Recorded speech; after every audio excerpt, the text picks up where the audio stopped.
In the Thom Hartmann Book Club today, our book is by Frantz Fanon, and it's The Wretched of the Earth. This is from the chapter on national culture on page 145.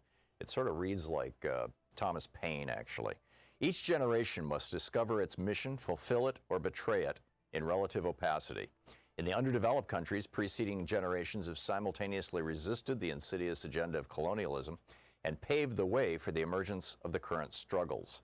Now that we are in the heat of combat, we must shed the habit of decrying the efforts of our forefathers or feigning incomprehension at their silence or passiveness. They fought as best they could with the weapons they possessed at the time, and if their struggle did not reverberate throughout the international arena, the reason should be attributed not so much to a lack of heroism, but to a fundamentally different international situation. More than one colonized subject had to say, "We've had enough." More than one tribe had to rebel. More than one peasant revolt had to be quelled. More than one demonstration had to be repressed for us to stand firm, certain of our victory. For those of us who are determined to break the back of colonialism, our historic mission is to authorize every revolt, every desperate act, and every attack aborted or drowned in blood. In this chapter, we'll analyze the fundamental issue of the legitimate claim to a nation. The political party that mobilizes the people, however, is little concerned with this issue of legitimacy. Political parties are concerned solely with daily reality, and it is in the name of this reality, in the name of this immediacy which influences the present and future of men and women, that they make their call to action. The political party may very well speak of the nation in emotional terms, but it is primarily interested in getting the people who are listening to understand that they must join in the struggle if they quite simply want to exist. We now know that in the first phase of the national struggle, colonialism attempts to diffuse nationalist demands by manipulating economic doctrine. At the first sign of a dispute, colonialism feigns comprehension by acknowledging with ostentatious humility that the territory is suffering from serious underdevelopment that requires major social and economic reforms. And it is true that certain spectacular measures, such as the opening of work sites for the unemployed here and there, delay the formation of a national consciousness by a few years. But sooner or later, colonialism realizes it is incapable of achieving a program of socioeconomic reforms that would satisfy the aspirations of the colonized masses. Even when it comes to filling their bellies, colonialism proves to be inherently powerless. The colonial state very quickly discovers that any attempt to disarm the national parties at a purely economic level would be tantamount to practicing in the colonies what it did not want to do in its own territory. And it is no coincidence that today the doctrine of Cartierism is on the rise just about everywhere. Cartier's bitter disillusionment with France's stubborn determination to retain ties with people it will have to feed, whereas so many French citizens are in dire straits, reflects colonialism's inability to transform itself into a nonpartisan aid program. Hence, once again, no need to waste time repeating, better to go hungry with dignity than to eat one's fill in slavery. On the contrary, we must persuade ourselves that colonialism is incapable of procuring for colonized people the material conditions likely to make them forget their quest for dignity. Once colonialism is understood where its social reform tactics would lead it, back come the old reflexes of adding police reinforcements, dispatching troops, and establishing a regime of terror better suited to its interests and its psychology. Within the political parties, or rather parallel to them, we find the cultured class of colonized intellectuals. The recognition of a national culture and its right to exist represent their favorite stomping ground. Whereas the politicians integrate their action in the present, the intellectuals place themselves in the context of history. Faced with the colonized intellectuals' debunking of the colonist theory of a pre-colonial barbarism, colonialism's response is mute. It is especially mute since the ideas put forward by the young colonized intelligentsia are widely accepted by metropolitan specialists. It is in fact now commonly recognized that for several decades, numerous European researchers have widely rehabilitated African, Mexican, and Peruvian civilizations. Some have been surprised by the passion invested by the colonized intellectuals in their defense of a national culture. But those who consider this passion exaggerated are strangely apt to forget that their psyches and their egos are conveniently safeguarded by the French or German culture, whose worth has been proven and which has gone unchallenged. I concede the fact that the actual existence of an Aztec civilization has done little to change the diet of today's Mexican peasant.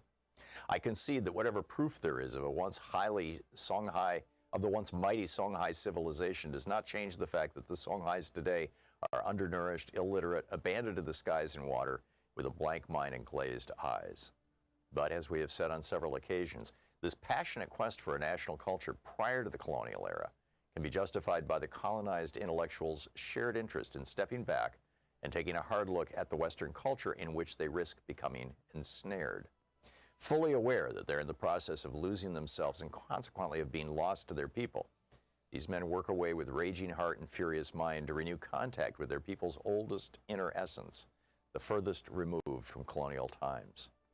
Let us delve deeper.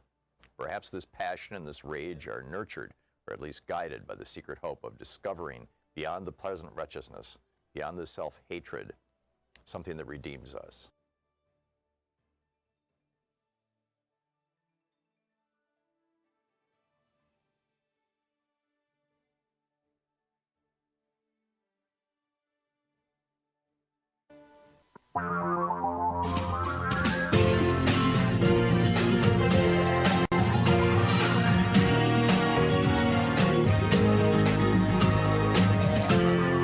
This is the Thom Hartmann Program. Well, the Trump death toll today, 802,510 over at trumpdeathtoll.org. Greetings, my friends, patriots, lovers of democracy, truth, and justice, believers in peace, freedom, and the American way. We've got a lot packed into the program today. I think you're going to find all 3 hours compelling. I want to start out with my op-ed today over at HartmannReport.com. I went home yesterday and I said to Louise, I had this conversation with Mark Pocan yesterday about the Constitution and Article 3, and I want to write about it. And she was like, oh, here we go again. And I probably spent 7 hours on this thing. Yesterday afternoon, last night I was editing it at 10 o'clock at night. I was editing it at 5 o'clock this morning. I think it's a masterpiece. It's titled, It's Past Time for Democrats to Defy the Supreme Court. Congress should stand up for what's right, and legally bribed politicians isn't that. It's time to end the bribery and get something done for the people for a change. I'll get to that in just a minute. At the bottom of this hour, Dr. Eric Feigl-Ding is going to drop by. We're now hearing that Omicron is 70 times faster in spreading and evades the vaccine. So just how dangerous is this new variation on the COVID virus? Also in our second hour, are Sinema and Manchin going to cause the GOP's coup? And is the whole right-wing billionaire machine behind it? That'll be in our second hour. Elizabeth Warren is calling for stacking the Supreme Court. Apropos of our first hour topic, we'll get into that in our second hour. And our third hour, conversations with great minds. Professor Steve Keen, who now lives in Australia and has a beautiful Australian accent, is going to be with us for the hour talking about the new economics, a new manifesto. That's an hour, right, Sean? Yes. Okay, cool. So that's going to be we're going to do a deep dive. Steve Keen has a new book out in which he's proposing that the old economic models that have held basically since Adam Smith in 1776 have missed one giant thing, specifically the biosphere, you know, the ability of Earth to produce wealth or withdraw wealth when we destroy the Earth. And it's actually having it's a huge and revolutionary impact on the field of economics. I think you're going to find this third hour absolutely riveting. So To start out, is it, I'm saying it is, past time for Democrats to defy the Supreme Court? This is pretty straightforward. We've got a crisis in our democracy right now. I don't know if you caught Thomas Edsel's piece in yesterday's New York Times. If you didn't, it's really worth reading. It's called How to Tell When Your Country is Past the Point of No Return. And he's citing all these different scholars saying that basically Trumpism is on the verge of ending democracy in America. And then, of course, you got Barton Gellman's shocking piece in The Atlantic titled Trump's Next Coup Has Already Begun. My critique of these two pieces, and I highly recommend both of them. I think every American should be reading both of these pieces. And there are hot links to them both in my article today over at HartmannReport.com. My critique of them is that neither one of them are missing the elephant in the room, GOP pun intended, which is money in politics. The Supreme Court legalized bribing politicians. They did this in a small way in the 70s. They did it in a huge way in 2010 in Citizens United.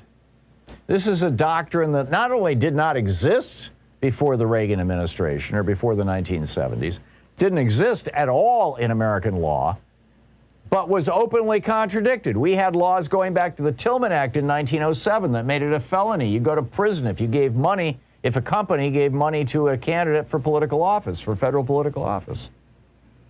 So now we've got this situation where because the Supreme Court decided in Citizens United that bribing politicians is just fine. We're not going to call it bribery anymore. We're going to call it freedom of speech. And money is speech. And corporations can get in on the act, too, because they're persons, that we've got all these crises. I mean, most Americans want their drug prices to be reasonable like they are in Canada or Europe or even Mexico. Well, not so here. Why? Because the Supreme Court lets Big Pharma bribe politicians. It's very simple. And the same is true in every single one of these cases. These situations are persisting because our politicians are taking bribes to keep them that way. $2 trillion in student loan debts. We want to strengthen Social Security, and instead the Republicans are trying to tear it apart. Bankster bailouts, health insurance ripoffs, billions in subsidies to the fossil fuel industry, billionaires paying only 1% to 3% in income taxes, and corporations paying nothing while the rest of us get soaked. 60,000 factories moving offshore, and along with them, tens of millions of good-paying jobs. Employers like Amazon and Kellogg's engaging in blatant union busting. Internet companies tracking your every move and every keystroke and then selling that information without your permission. Climate change. All of these things are crises that are not being dealt with right now by our government because politicians are being bribed. Every single one of these problems you can track back to Citizens United. I mean, Americans watch with their jaws on the floor as Senator Sinema takes $1 million from, or big bucks anyway, from pharma, and then votes refuses to vote to control our drug prices. There, as I said, there was a time in this country when this was called bribery or political corruption. And after the 1970s, when Spiro Agnew had to resign from the vice presidency for taking bribes, and Richard Nixon had to resign from the presidency in part because he was taking bribes from Jimmy Hoffa and from the milk lobby, Congress put into laws to stop this during the Jerry Ford administration in the 70s. But that was then and this is now because 5 conservatives on the U.S. Supreme Court gutted those laws in their 2010 Citizens United decision over the loud objection of their 4 colleagues. So what do we need to do? Congress, Democrats in Congress need to take this on head on. This declaration that corporations are people and money is free speech. And the way to do that is with something called court stripping. Now, follow me along here. Republicans know exactly what I'm talking about. In 2005, in the Marriage Protection Act, which passed the House of Representatives in July 22, 2004, that law, designed to override Supreme Court protections of LGBTQ people, contained the following paragraph, quote, this is from a law passed by Republicans out of the House of Representatives, quote, no court created by an act of Congress shall have any, and of course the Supreme Court was created by an act of Congress. No court created by an act of Congress shall have any jurisdiction, and the Supreme Court shall have no appellate jurisdiction to hear or decide any question pertaining to the interpretation of or the validity under the Constitution of Section 1738C or this section. In other words, this law is constitutional because we, the Congress, say it is. And you, Supreme Court, you can't do anything about it. How did they do this? How did the Republicans do this? They did it because there's literally nothing in the Constitution that says the Supreme Court gets to decide what's constitutional and what's not, or gets to strike down laws because they say they're unconstitutional.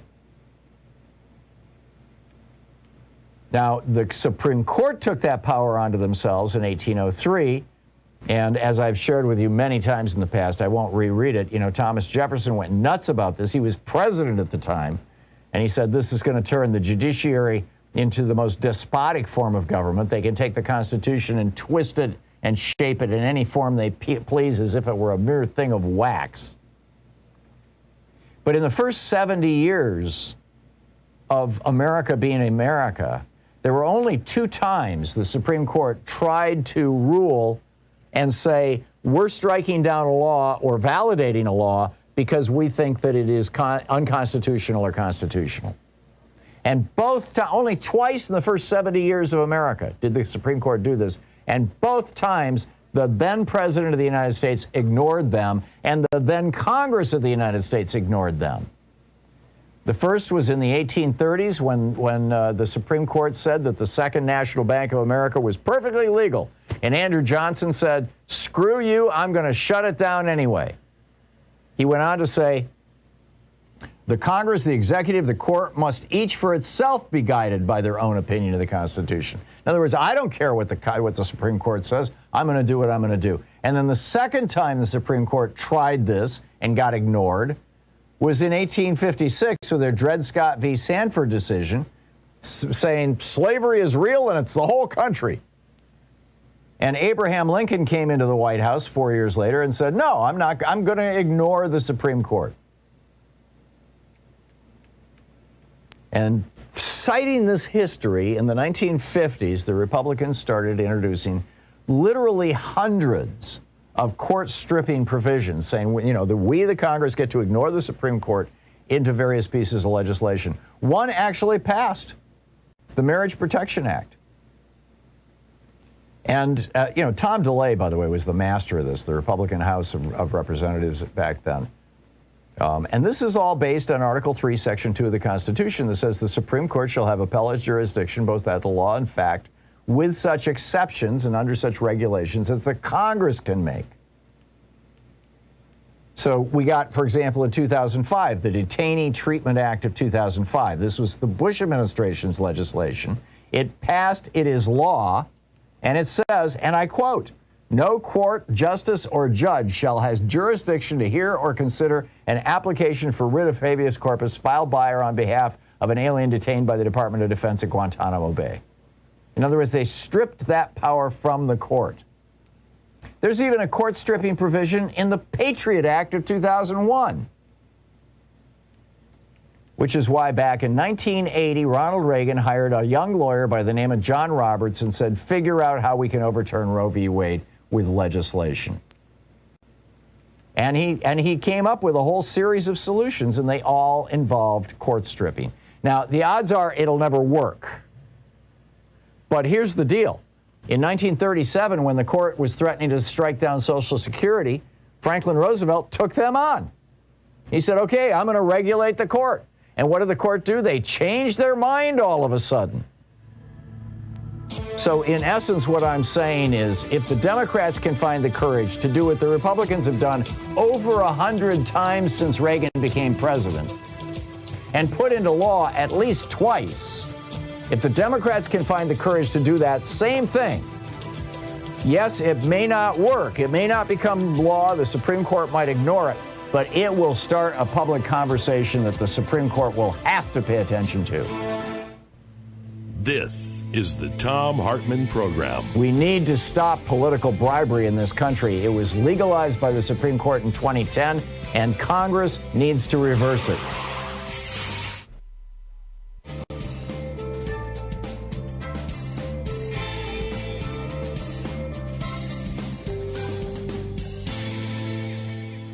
And welcome back. Boy, what a day, huh? Don in Tacoma, Washington. Hey, Don, what's on your mind today? Morning. Thank you, Joyce. She was a little hesitant. But yesterday you had Anthony on there talking about the vaccine, and he was scared. And basically, I just wanted to say that not just survival of the fittest, but it seems like what's going to happen is the survival of the smartest is what's going to happen. Well, I think if you look at hang on just a second, Don. If you look at the position of humans relative to, let's say, dogs, or humans relative to coyotes and raccoons, we run the world because we're the smartest. So survival of the fittest and survival of the smartest are the same thing, aren't they? Yeah, but I think that the people who are not the smartest don't get that. Apparently. Instead, they're getting COVID. Tragically, or spreading it around. I mean, you know, it's. I was reading a piece yesterday over at Democratic Underground about somebody who went into a local store. I think it was a Walmart, and they said 90% of the people weren't wearing masks, even the people working in the store. Really? Well, thanks for letting me talk. Yeah, no problem, Don. Thanks for the call. I'm with you. That was a good one. Jack in Allentown, Pennsylvania. Hey, Jack. Thanks for watching us on Twitter Live. Hey, what's up? Yes. Hi, Tom. How are you today? I'm great, but I'll get better, Jack. What's on your mind? Fantastic. Hey, I've been thinking that there might be a back door into the establishment that doesn't require waiting around for Congress to do anything. If we all unionize around something we all have in common. And people are afraid to unionize as workers because of retaliation. But what if we unionize as consumers, like 100 million consumers, negotiating prices first for discounts and whatnot? This type of stuff already exists. You're describing the original theory back in the 60s, as I recall, that led to the creation of what we know today as the Consumers Union. Yes, they're mainly they mainly function as a consumer protection. Well, mostly these days they're rating products, but you know the original idea back in the 60s was we're going to create a union to, as I recall.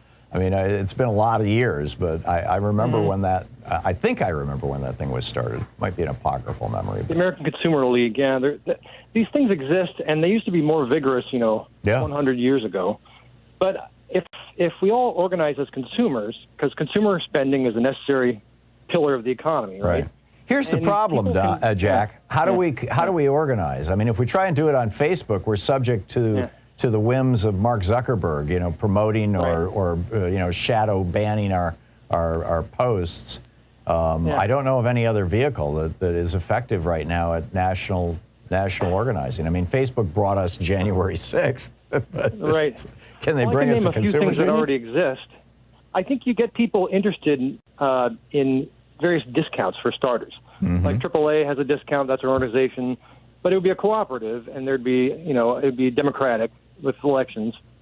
And, there's a thing called Groupon, there's a thing called Rakuten, I think advertises on your show. These are all these sorts of organizations, but how about instead of a profit one, how about a nonprofit one that has 100 million or 200 million folks, and then they start lobbying Congress to fight fire with fire? Well, Jack, if you can make it happen, I'll publicize it. So, when you've got your first million customers or even 100,000, let me know and we'll start pushing the thing if you can make it happen. That's the problem. Ideas are a dime a dozen, but actually making them happy, that requires at least one person with a singular vision.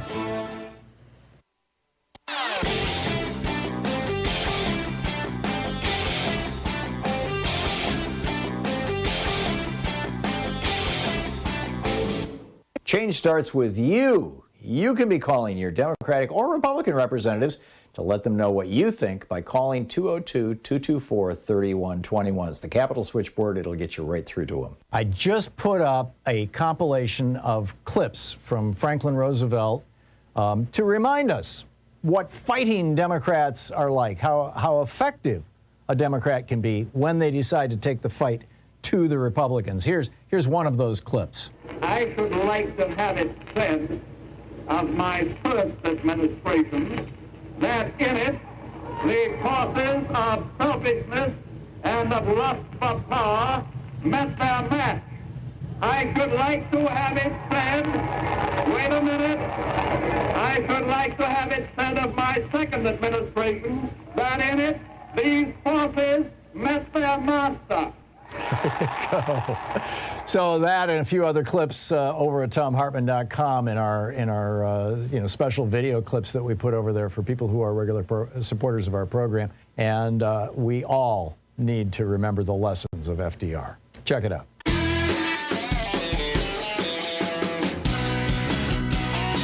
So Kirsten Sinema. Well, actually, let me get to Elizabeth Warren first. Elizabeth Warren yesterday called for expanding the Supreme Court, saying that the court, as it's currently constructed, is a threat to democracy. This was in a piece that she published in the Boston Globe. She said, I believe it's time for Congress to yet again use its constitutional authority to expand the number of justices on the Supreme Court. Now, she's not willing to go, quite as far as I did in saying Congress should actually do what Republicans have done, have put into law twice in the last 20 years, maybe 30 years, and have tried to put into law over 100 times since Ronald Reagan was elected, on the advice, by the way, of Reagan lawyer John Roberts, who is now Chief Justice of the U.S. Supreme Court. I'm saying that Congress should just take them on. Well, Elizabeth Warren isn't calling for that, but she's saying, we need to do something, right? And so let's at least add a few new members to the Supreme Court. I can imagine few things that would be quite as explosive as that, but, hey, it's on the list. Meanwhile, yesterday I was on my friend and colleague Michelangelo Signorelli's show on Sirius XM. He follows me on our Progress, Sirius XM Progress channel, 127. And, he asked me, do you think the voting rights is going to get passed? I said, yeah, I think it is. And he said, what about Sinema? She's saying no. And in fact, she reiterated that yesterday. Actually, it wasn't her. It was her spokesperson, John Bombard. He said that if we put a hole in the filibuster for voting rights, quote, it could be rescinded in a few years and replaced by a nationwide voter ID law, nationwide restrictions on vote by mail, or other voting restrictions currently passed in some states extending nationwide. This is patent BS. This is an excuse. First of all, they could do it as a one-time thing like they did yesterday when they raised the debt ceiling. They said, okay, you can get around the filibuster once to raise the debt ceiling. That's how they changed the Senate rules. Mitch McConnell went along with it. It was his idea. So that could be done. So number one, Sinema and her buddy are lying. Really what's going on is she's taking money from right-wing billionaires and dancing to their libertarian tune. Or she's got big plans after she leaves the Senate to work for a Republican think tank. Or maybe she's just doing her Roseanne Barr routine. I'll say whatever makes me most outrageous to get me in the headlines, yes. I don't know. But whatever it is, we need to take it on. We'll be back. I'll pick up your phone calls after the break. You're listening to the Thom Hartmann Program. Call 202-808-9925. 1, what do you think of court stripping? 2, what do you think of packing the court? 3, how else can we save our democracy from these crazies?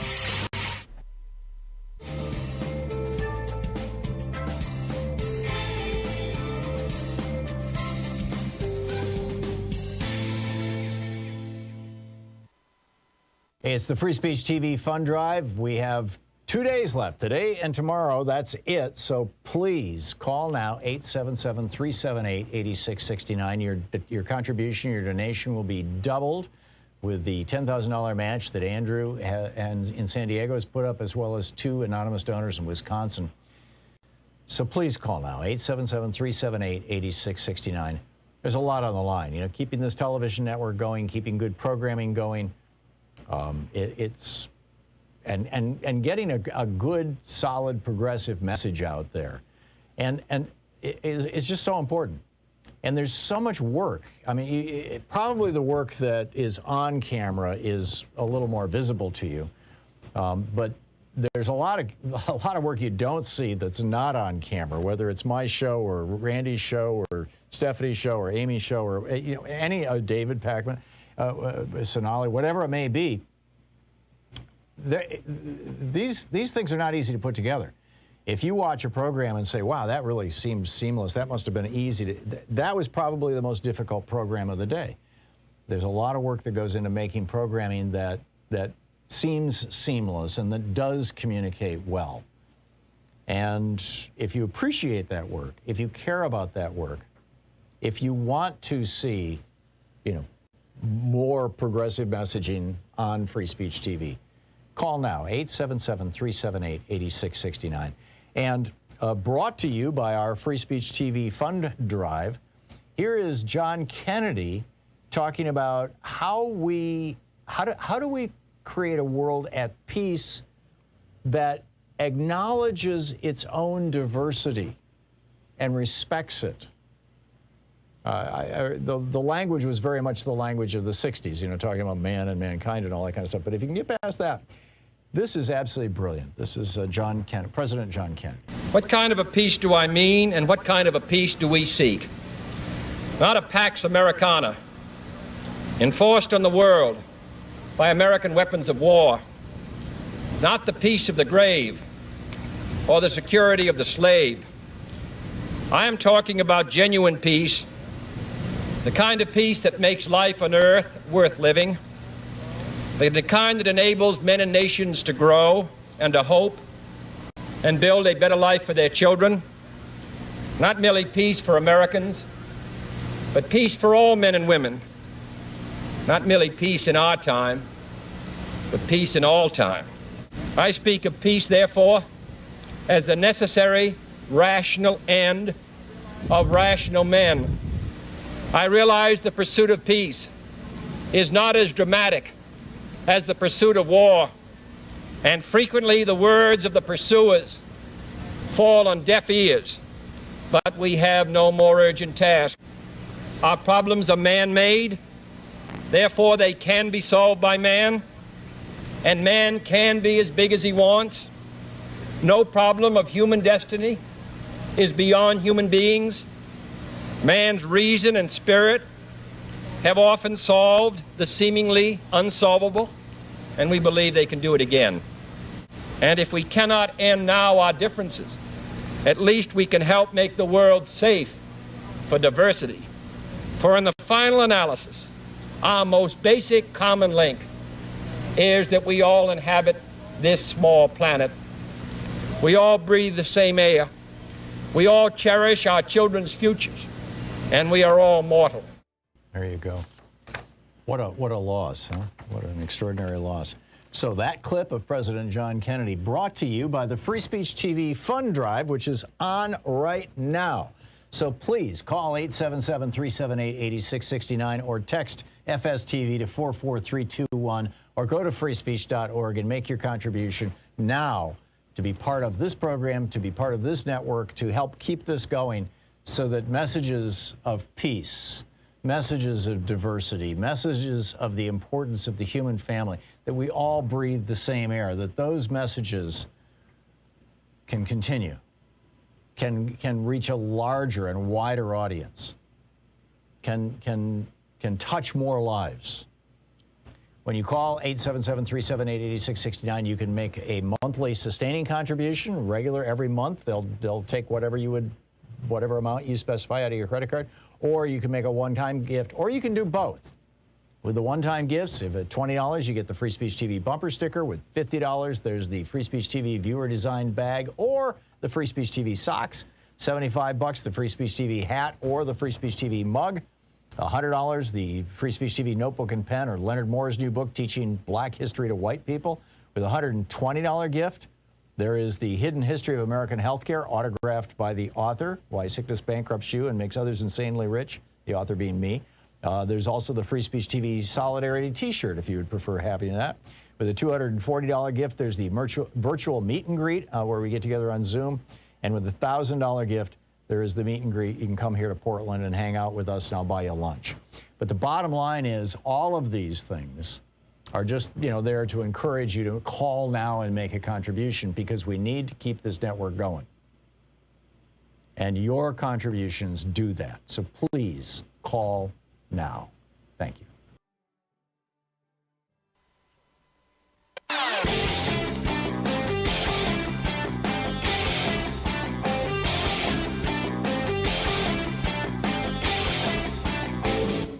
Hey, thanks so much for sharing our program and for reaching out to our stations and sponsors and letting them know that you're listening. It really means a lot to us. And welcome back. On the line with us is Dr. Eric Feigl-Ding, the epidemiologist and senior fellow at the Federation for American Scientists, the first whistleblower on the COVID pandemic, formerly a faculty member and researcher at the Harvard Medical School and Harvard's T.H. Chang School of Public Health. His Twitter handle, which I strongly encourage you to follow, one of the best sources of information on the COVID pandemic and most current, is Dr. Eric Ding, D-R-E-R-I-C-D-I-N-G, on Twitter. Starts with an ad at the very beginning. Dr. Feigl-Ding, welcome back to the program. We're hearing that Omicron is 70 times faster in spreading and evades the vaccine, or is certainly capable of that. What does this mean? Just how dangerous is Omicron? Thanks for having me. The 70 times is actually 70 times faster replicating in your trachea, in your windpipe. And so it's not transmits 70 times. That would be apocalyptical.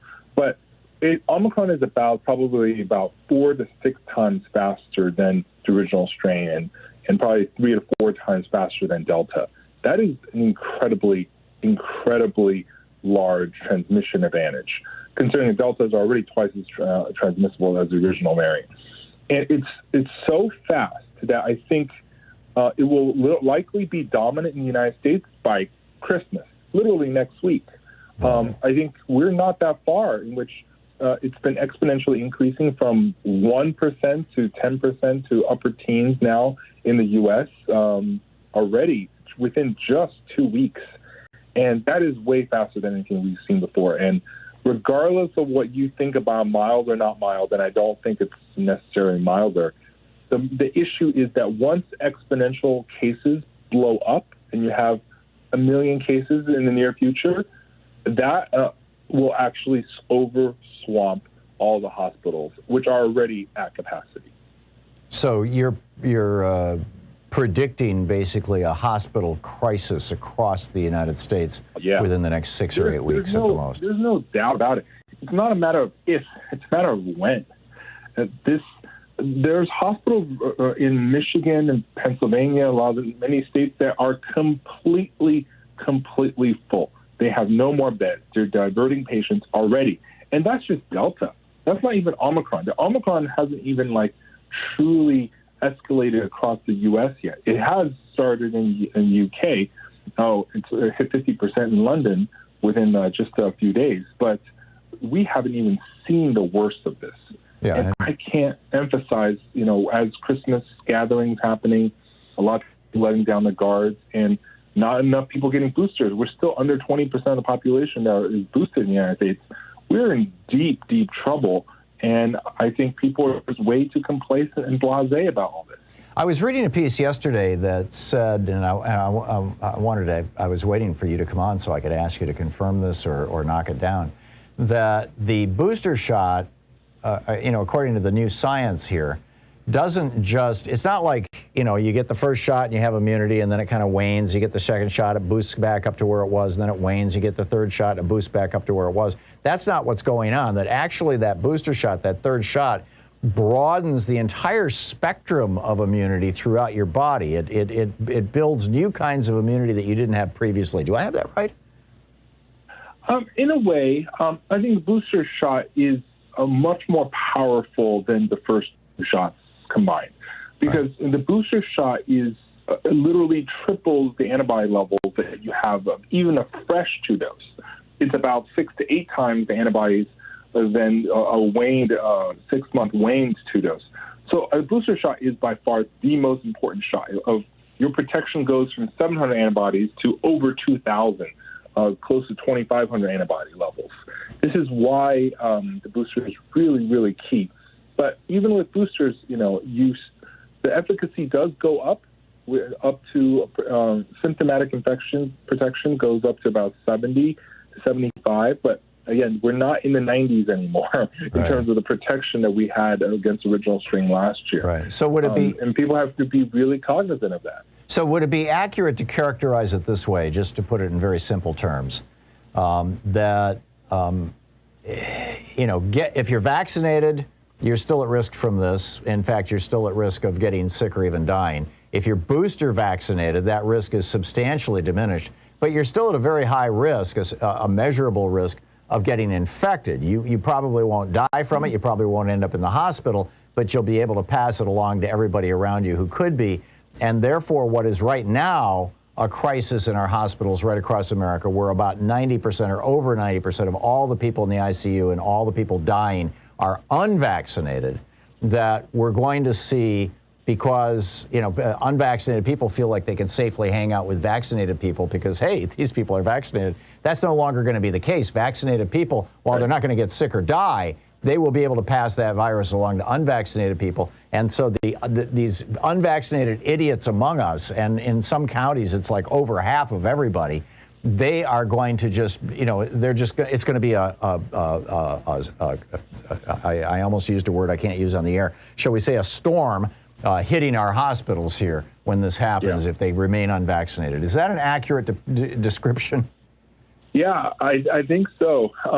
And first of all, especially the unvaccinated people tend to hang out with other unvaccinated people as well, more likely. But the holidays, they bring everyone together. Right. And there's going to be a lot of cross-infections, breakthrough infections, and transmission across these, traditional boundaries of people who are vaccinated and unvaccinated. And there's not enough testing in the U.S. And so vaccines protect you against transmission, the lower, but with 2 doses that's waned, it's not nearly enough. Pfizer, within literally 3 months, 3 months, the efficacy with just 2 shots drops down to just low to mid-30s, 34%. Of what it was. Yeah. With just 2 shots. Yeah. So with third shot, you're protected. But again, the protection is only in the 70s, it's not nearly what we think it is before. So instead of 100 people, now it's 30 people are getting it, as opposed to previously when you had 95%, just 5 people.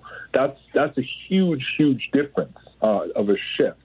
If you think about it. Yeah, I get it. I think a lot of Americans are familiar with how insanely contagious measles is.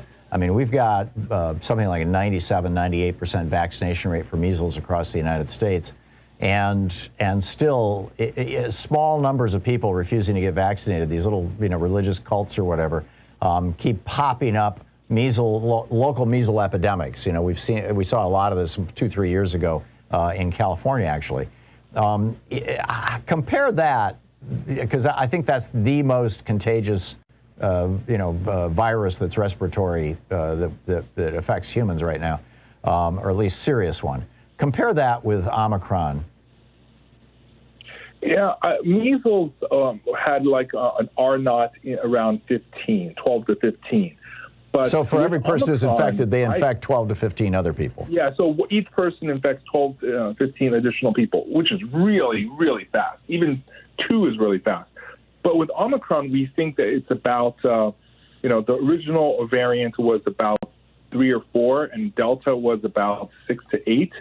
But if this is truly, truly about 4 times faster than Delta and 5 times faster than the original, then you're literally getting into the 20s, 30s in terms of R0, theoretically. If there was no mitigation, R0 is what happens. So it might be more infectious than measles.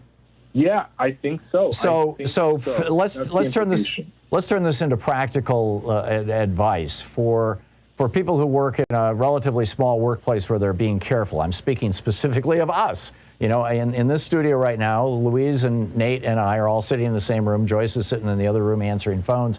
We all live in our own little bubbles. We're being very, very careful. We test every Monday morning right here in the studio using the rapid tests. And when any of us encounters somebody we're not sure of, we all test the next day. We've gotten pretty anal about this. Should we be preparing to go back to doing the show remotely, where we're all working from home, because this thing is coming?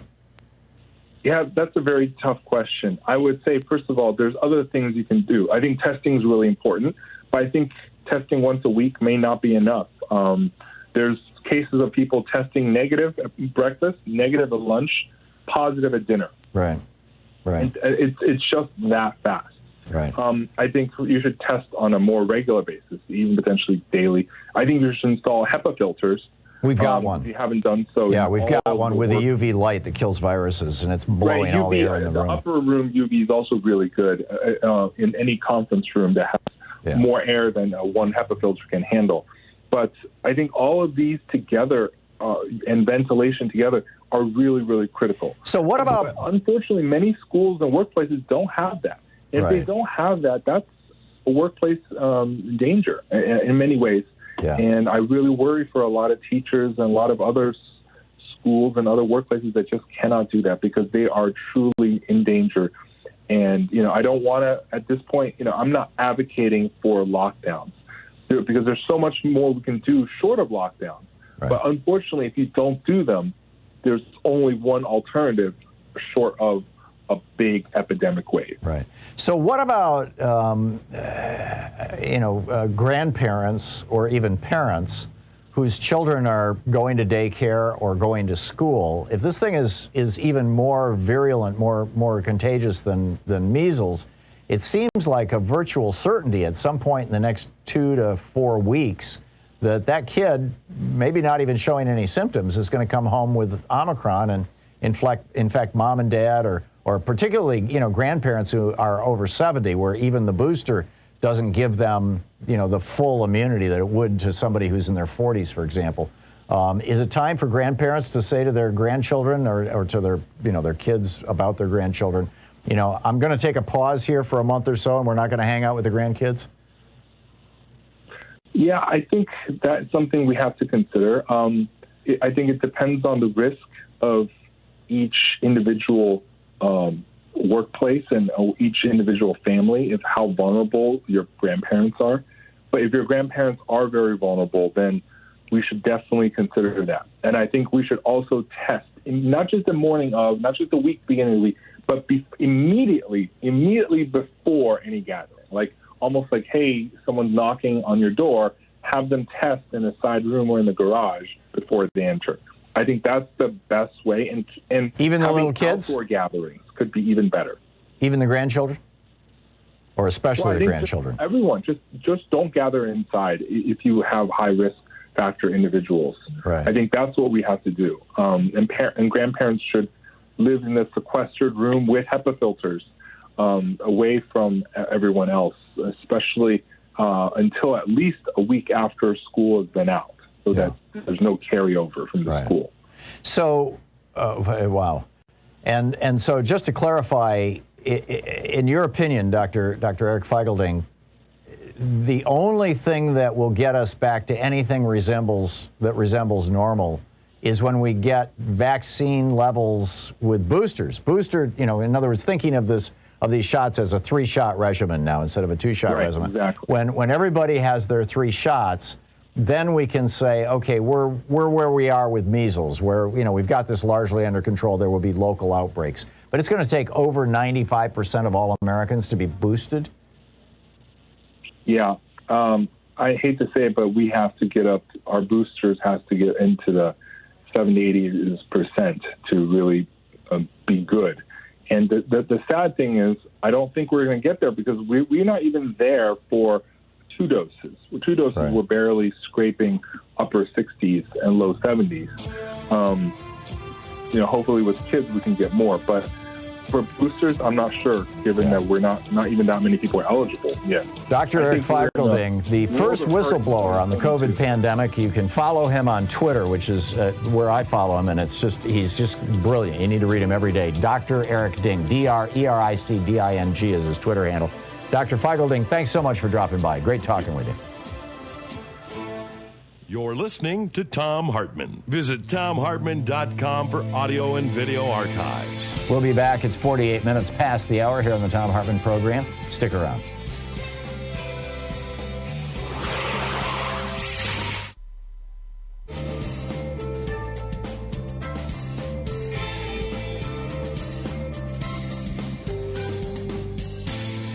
Email address. And welcome back. It's 48 minutes past the hour. Boy, a lot of stuff there to unpack, right?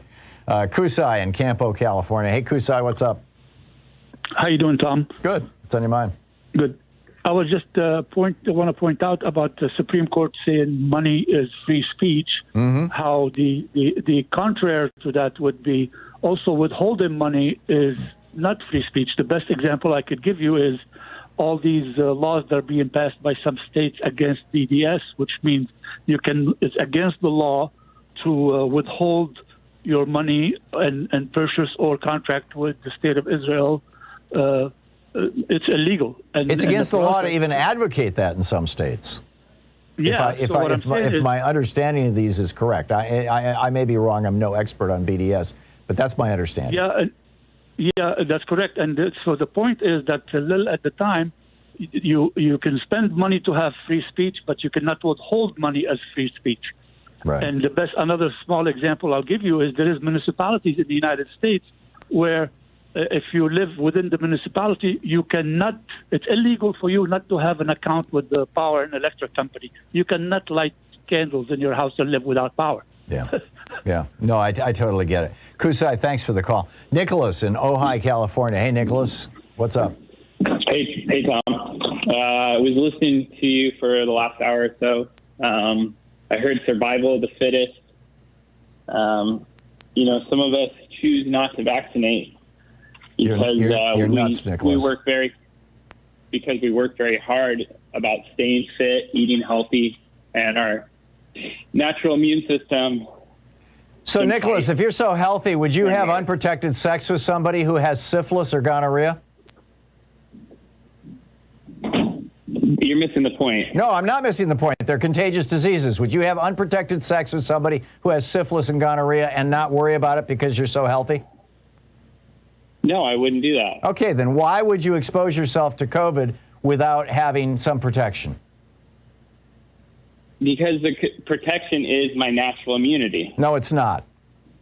Tell that to 800,000 dead Americans. Nicholas, this is a stupid conversation, and I'm not going to continue it. Jim in Long Beach, California. Hey, Jim, what's up? Oh, hey. Hard to follow that. I'm wondering why we're not getting the updates for J&J because, I took that one and I got the booster and I'm hearing things, but I'd like to hear what the doctor had to say. And another point is if you've had the J&J, then you can get, subsequent to that, you can get 2 Pfizers or 2 Modernas.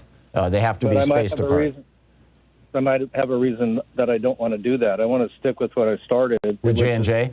They're coming right out and saying that if you had J&J, the booster is not another J&J. It's Pfizer or Moderna. I already had the J&J booster. What do you mean? You mean you had 2 J&Js? Yes. Okay. And so I want to know the reason and not be called stupid because that doesn't help. What's his face? In any disease. I know. Let me go. Yeah, Jim, I'm sorry. We're out of time. We're hitting a break that I can't control. So I'll just leave it at that. It's 52 minutes past the hour. Stick around. We'll be back with more of your calls right after.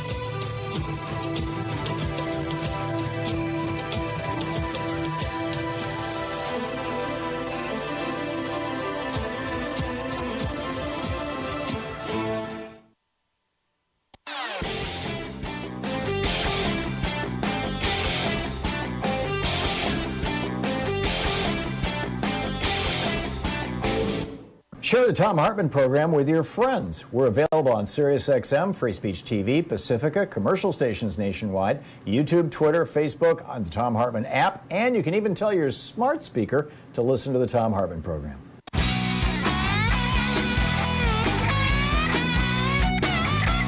Welcome back. Thom Hartmann here with you. Brandon in San Diego. Hey, Brandon, what's up? Hey, what's going on, man? I'm here. So I was just gonna ask, help me understand, because I'm kind of like, I'm independent and I really could care less as long as it's not like affecting me personally. But so people don't want to get vaccinated. I'm vaccinated. Everybody in my family's vaccinated. Like, why should I care who's in the hospital or not? Like, they're making tons of dough on these people. Like, I have sympathy for those who are elderly and stuff, but if you don't want to get it and you suffer the consequence, Because A, they're your fellow human beings. B, we don't want this virus circulating and mutating. And C, even if you're fully vaccinated, you can still get it. And there's a small chance, and it's mostly limited to people who are over 70, but there's a small chance that you can still end up in the hospital or dead from it.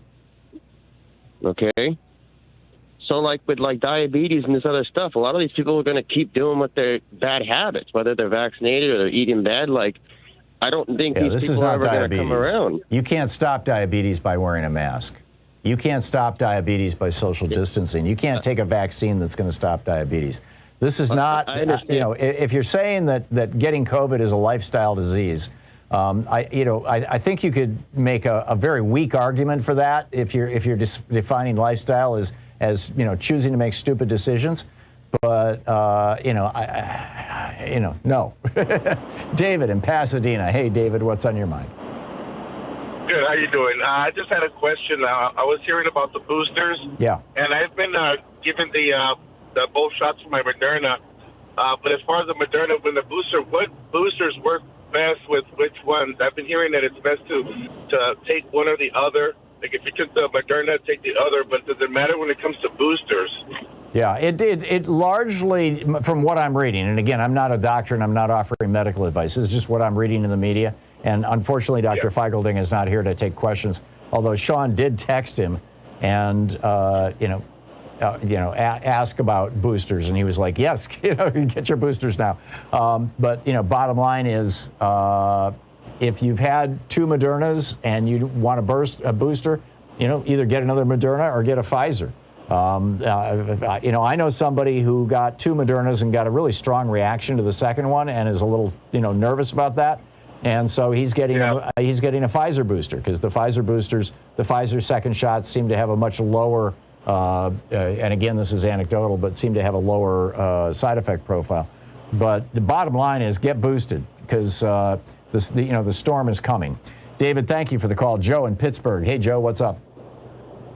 Hey, Tom. Nice to talk to you again. Hey, I think the Democrats have really dropped the ball on the court system in general, from the lower courts all the way up. Agreed. We really do. We really do need to expand the Supreme Court to 15 at least. Yep. To avoid having Mitch McConnell to try to steal more seats from us, as well as the crisis when Ruth Bader Ginsburg passed. Literally, from what I'm watching with this court, they all lied to Congress about their agendas, quote unquote, as Barrett said, and they are routinely stripping Americans of their democracy and their rights, and we just can't have that. Or democracy dies. I agree, Joe, and I think that if the Democrats were start to propose court stripping legislation, that while it almost certainly won't pass, or if it does, it probably wouldn't pass constitutional muster, it will begin the conversation. It will stir the public outrage. I think of it more as a PR strategy than a legal strategy, but I think and that might lead to the expansion of the court where there's no conflict, no debate. Everybody acknowledges Congress has the power to do that. You're listening to Thom Hartmann.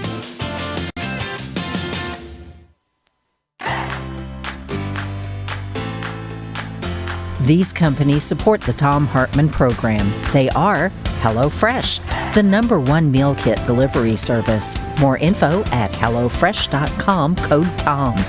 CB Distillery, CBD for sleep and pain relief. More info is available at CBDistillery.com, code TOM.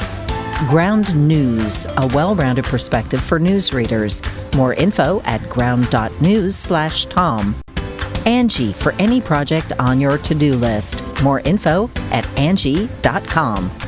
Dinovite, a whole food supplement for your pet's immune system. More info at Dinovite.com. And ExpressVPN, the VPN that just works. More information at expressvpn.com/Tom.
Hey, it's the Free Speech TV Fund Drive. We have 2 days left, today and tomorrow. That's it. So please call now, 877-378-8669. Your contribution, your donation will be doubled with the $10,000 match that Andrew in San Diego has put up, as well as 2 anonymous donors in Wisconsin.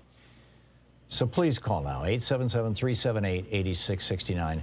There's a lot on the line. You know, keeping this television network going, keeping good programming going.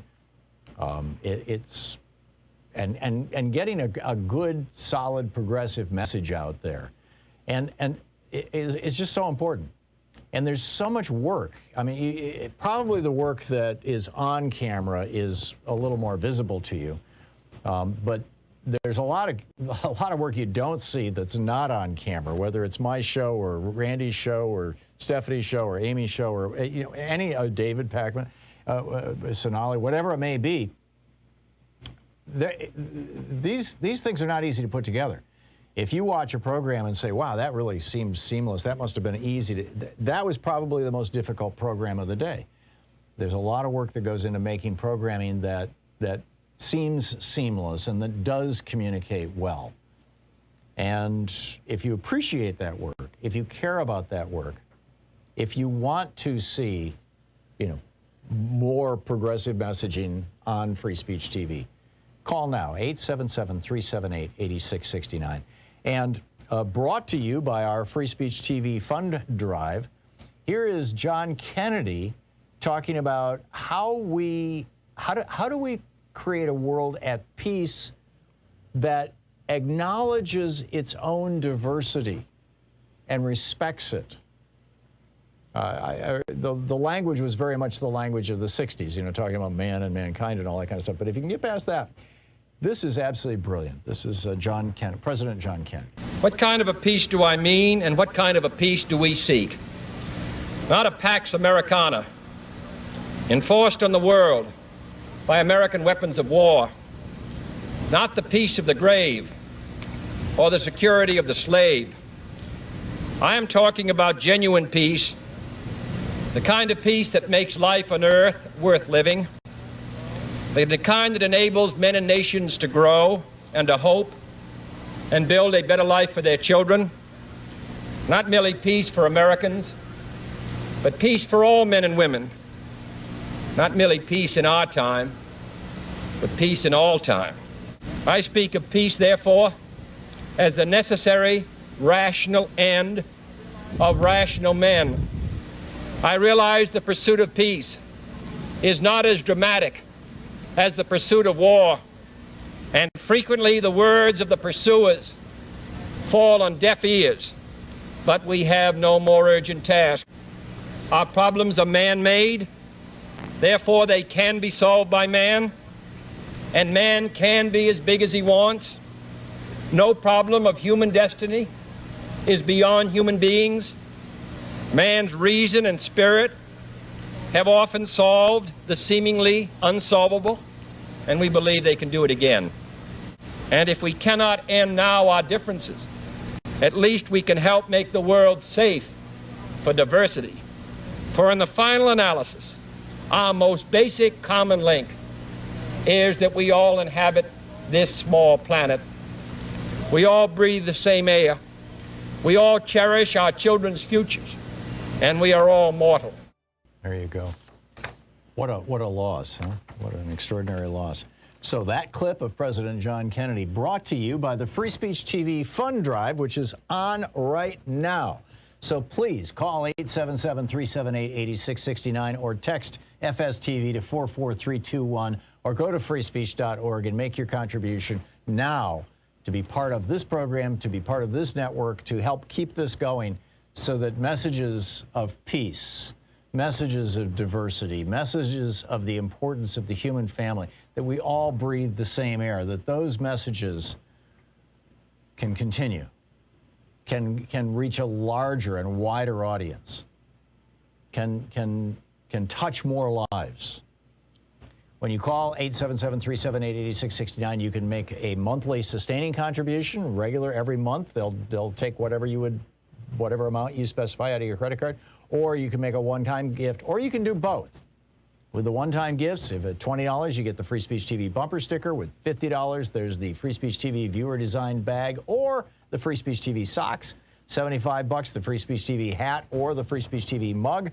$100, the Free Speech TV notebook and pen or Leonard Moore's new book, Teaching Black History to White People. With a $120 gift, there is the Hidden History of American Healthcare, autographed by the author, Why Sickness Bankrupts You and Makes Others Insanely Rich, the author being me. There's also the Free Speech TV Solidarity T-shirt, if you would prefer having that. With a $240 gift, there's the virtual meet and greet, where we get together on Zoom. And with a $1,000 gift, there is the meet and greet. You can come here to Portland and hang out with us, and I'll buy you lunch. But the bottom line is all of these things are just, there to encourage you to call now and make a contribution, because we need to keep this network going. And your contributions do that. So please call now. Thank you.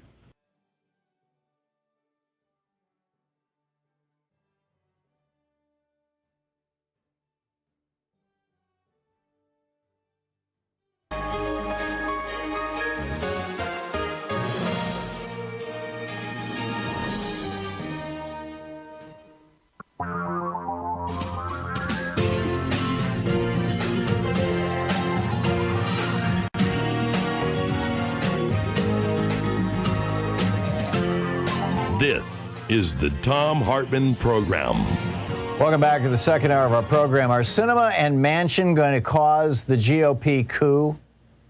Are they going to help bring about the end of democracy, specifically by blowing up voting rights and certainly the end of any kind of democratic rule in the United States by blowing up Build Back Better, which will then be a failure for President Biden that will, that literally will echo through the 2022 and 2024 elections? And who are the people behind them?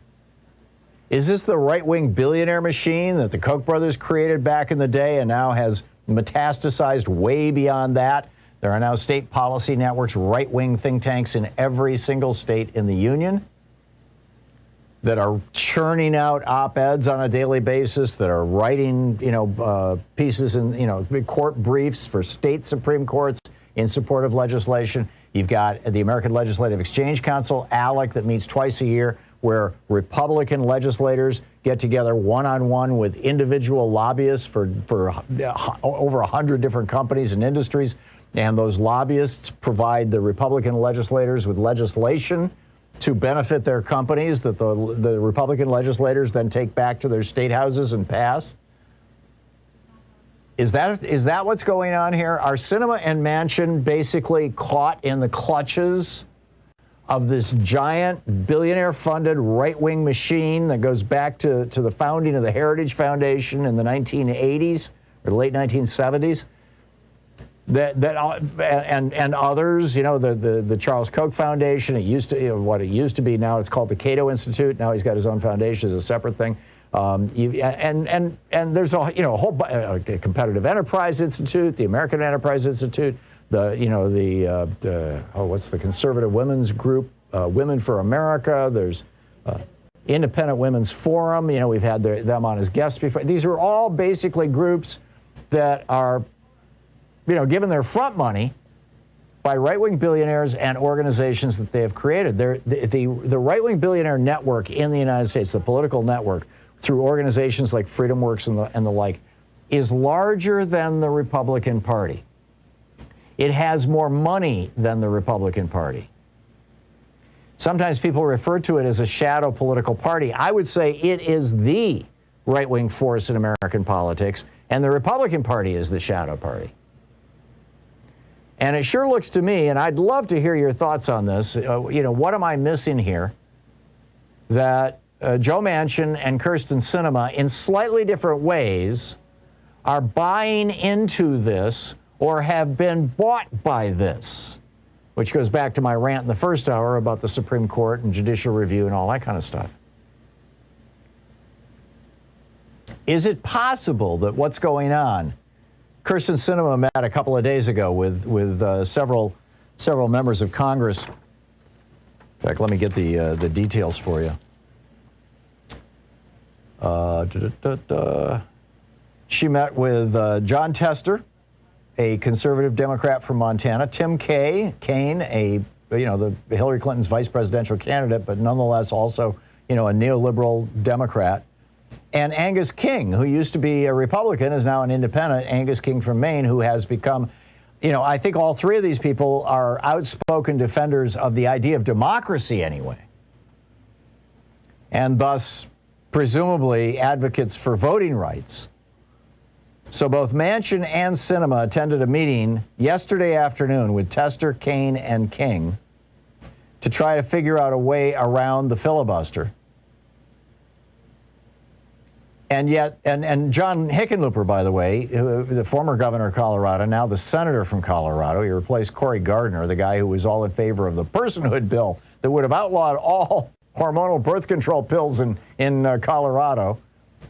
The one that Mara Liasson lied about on the air on NPR back in the day. It made me crazy. I couldn't believe it. And it was just a day or two before the election. Anyhow, John Hickenlooper, the good guy, came out in support of changing the filibuster. This is from a Politico piece, Sinema Pops Democrats Filibuster Trial Balloon on Voting Rights. John Hickenlooper came out in support of changing the filibuster to pass elections legislation, reasoning, quote, if we can change the process on the debt ceiling, then surely we can do the same to protect our democracy, which is the argument that Raphael Warnock, Senator and Reverend Raphael Warnock of Georgia, has been making. He, by the way, is up for re-election. And if you're looking, many times people call in and say, who should I be giving money to? I've got $50. I'd like to contribute it to some place where it's going to have some meaning. And my first answer is always give it to individual candidates who can do a good job. And Raphael Warnock is right up at the top of that list.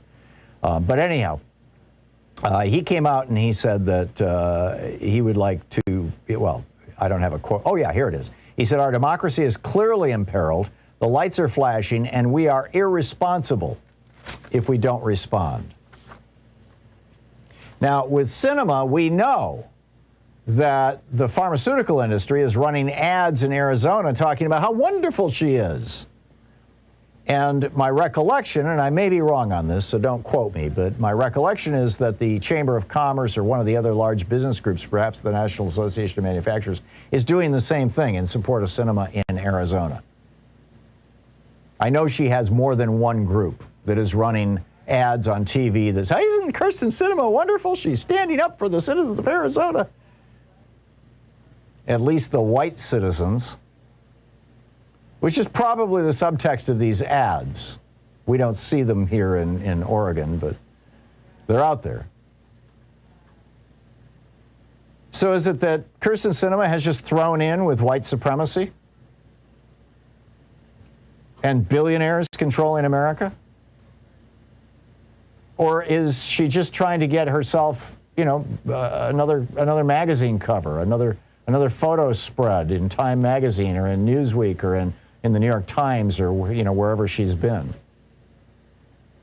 And with Joe Manchin, this is a similar question. His daughter, Heather Breck, made millions, literally tens of millions of dollars as CEO of the company that jacked up the price on EpiPens, which is ephedrine. It's an old generic drug. They used to make it out of crab apples. You ever bite into a crab apple and suddenly your mouth tastes really dry? That's the ephedrine, or epinephrine, or epidrine, or however it's pronounced. I'm sorry, I didn't go to medical school, but it used to be in contact cold capsules. It used to be in Sudafed. They took it out because you can use it as a raw material to make methamphetamine. But that's what this is. A generic drug, and now they're hundreds of dollars for something that costs pennies to make? Well, yeah, that was Joe Manchin's daughter. So you can see where maybe he's not all that happy about controlling drug prices, except she retired 3 years ago. So the Manchin family fortune is secure. His son, is running his coal companies that are in his so-called blind trust. And by the way, coal is diminishing, but it's not going to go away before Joe Manchin's an old man and dies. So it's hard to think that he's just protecting his financial interests. It may be that he's protecting the interests of his social circle. It may be that he's decided to throw in with the so-called Koch network or the other right-wing billionaire networks the way that Sinema appears to have. I just don't know. But what I do know is that these two people are stopping the forward progress of this country. And we've tried everything. We've tried pressure campaigns. We've tried people in kayaks coming up to Joe Manchin's yacht in the Capitol Yacht Club where I used to live. Louise and I used to have a boat there. It's a great place, by the way. It was really great people, and it's low-cost living in D.C., except for Joe Manchin's huge yacht. I mean, he's got the biggest boat in the place, of course. So what's going on? And if they keep doing this, is this going to be the thing that tips us into a coup by the Republican Party to reinstall either Trump or Trumpy-type candidates who want to end democracy in America, who want to make it really, really hard to vote, who want to install judges who don't believe in the Constitution, but rather make up their own little originalist and textualist ideas. How does this play out? This is the Thom Hartmann Program. And do you have any ideas about how to communicate with these people beyond what I'm flat out.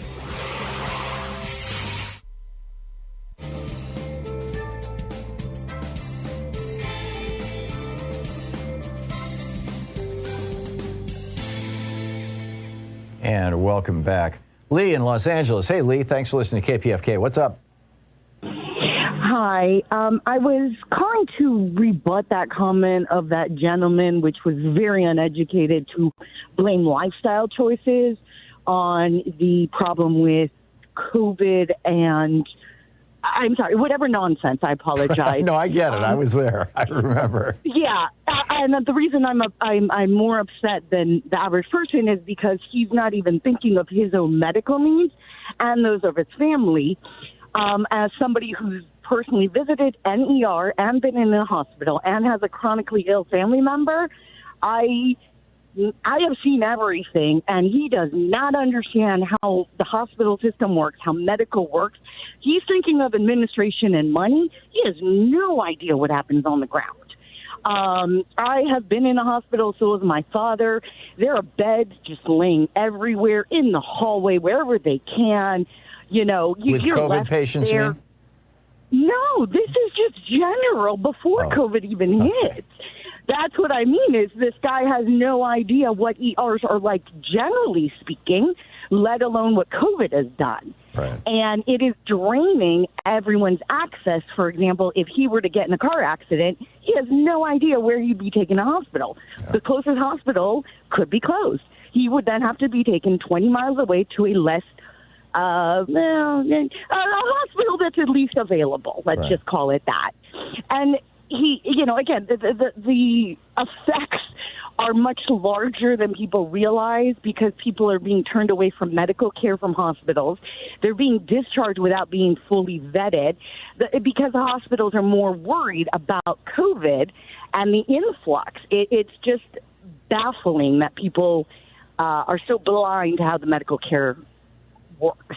Yeah. And again, I'm just talking about the ability to access things that you need, like oxygen. People who have difficulty respiratory issues, I mean, they couldn't access oxygen. You know, it's just, unfortunately, people aren't aware if they've never experienced it or have a chronically ill family member to understand what's happening because people are refusing, not neglecting, straight out refusing to do the one thing that could prevent other people from being ill.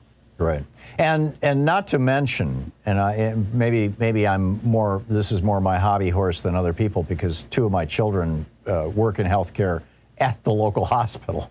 You know, one serving the addicted homeless population and the other serving people who've been you know, badly disfigured through burns and things like that, or even cancer surgeries. You know, our hospitals are overwhelmed and people are quitting. I mean, people are just they're burned out. They're so exhausted by. I mean, typically even an ER doc or physician's assistant or nurse of various kinds, will see, maybe one person a day die or a few people a week die. They're in some of these hospitals, they're shipping out 10, 15, 20 people a day who are dead. And it's like, can you just imagine holding the hand of somebody who dies over and over and over, knowing that none of it was necessary, and then walking out to your car and having people scream at you and throw eggs at you and call you a murderer? I mean, that's literally happening right now in hospitals all over America. And it's all because these mask holes are refusing to get vaccinated. Lee, I'm with you. Thank you very much. We'll be back. It's 20 minutes past the hour.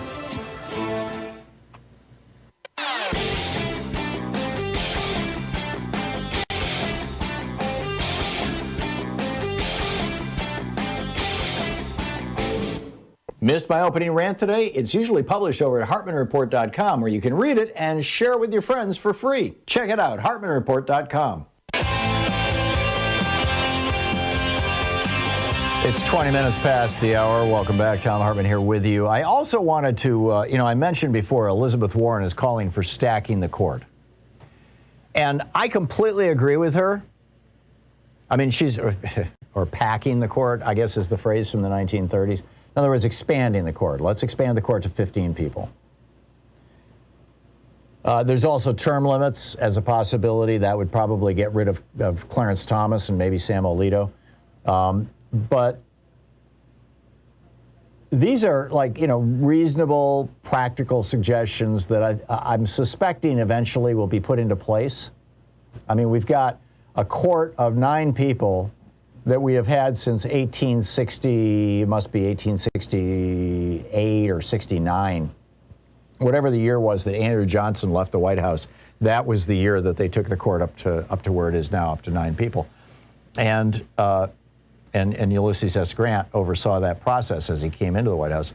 But at that time, the population of the United States was not 340 million people as it is today, or 330 and change. At that time, the population of the United States was probably closer to 100 million people, if that. I'm sorry, I don't have the numbers right in front of me, but we've had massive population growth since the 1800s, since 1900, in the last 121 years. In 1800, the entire population of the world was 1 billion people. In 1930 was the year we got our 2nd billion, and that's worldwide. So we've got a court that really was designed for the 1860s, and they can't take enough cases, and they can't do enough work, and they're almost entirely limiting themselves to judicial review cases rather than Court of Final Appeals, which was their main job. It's the only job that's defined for them in the Constitution. And again, it's in Article 3, Section 2. So Warren is saying, okay, let's bring the court up to date. I'm all in favor of that. But I just want to be on the record as saying, and I did it in my opening rant, but I want to say it again in a slightly different way. I think the best PR strategy for raising issues about the Supreme Court, the best way to get Americans cranked up about the Supreme Court, the best way to highlight the abuses that are happening right now by the Supreme Court, the fact that they're allowing this Texas court stripping law. By the way, this is why John Roberts was so upset by the Texas vigilante law. It's the latest wrinkle in court stripping.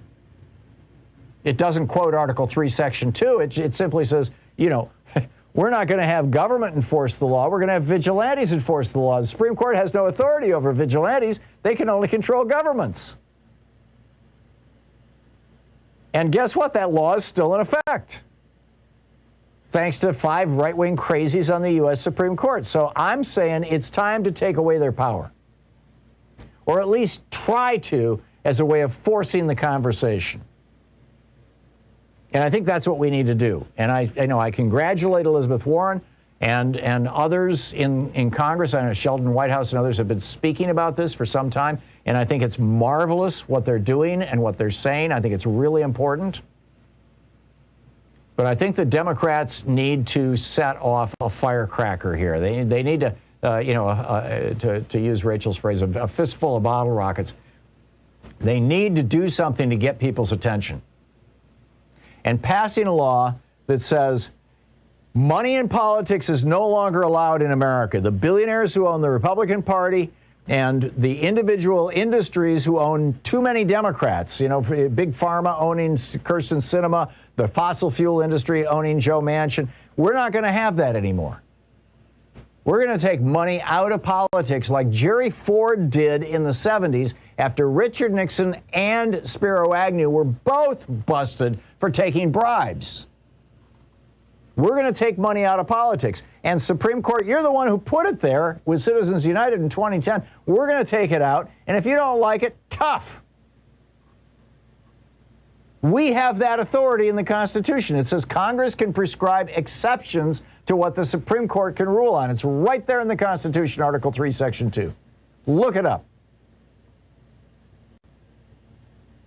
And guess who was one of the most outspoken proponents, advocates of this back in 1983? John Roberts, when he worked for Ronald Reagan in the White House. Again, the entire thing, all these quotes from Roberts, the whole thing is over at HartmannReport.com, and it's at the very top of today's report, and you can read it and share it with your friends. We need something dramatic. As I said, it probably won't succeed. Although the court stripping provisions in the Patriot Act are still there, the court stripping provisions in the the Marriage Equality Act, maybe it's the Marriage Equality. I referenced it in the first hour. I'm sorry, I don't have it right in front of me right now. But those are still there. There are still court stripping provisions in current laws that have not been struck down. So maybe it could happen. But even if it doesn't happen, and I'm assuming it won't, passing the law, or at least trying to pass the law, will flip out the right-wing conservatives across the nation. They will go nuts. And that publicity will draw attention to how corrupt the Supreme Court has become, and perhaps more importantly, how in their Citizens United decision, the Supreme Court completely corrupted our politics. You got Thomas Edsall out there going in today's New York Times, and it's a great article, I encourage you to read it, saying, oh my God, look at this, our democracy is failing. And he goes through a whole bunch of different examples of how it's failing. But he never points out why. It's failing because our politicians have been bought off. They've been bought off by right-wing crank billionaires, and they've been bought off by industry. And we need to put a stop to it. You're listening to the Thom Hartmann Program. Call 202-808-9925. So good on Elizabeth Warren, and let's go just a little bit farther. Pick up your calls on the other side of this break.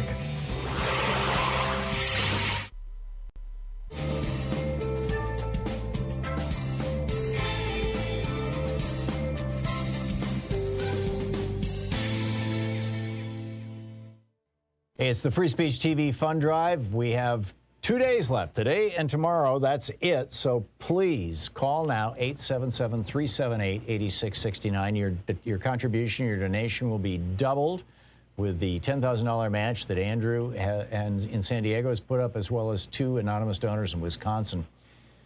So please call now, 877-378-8669.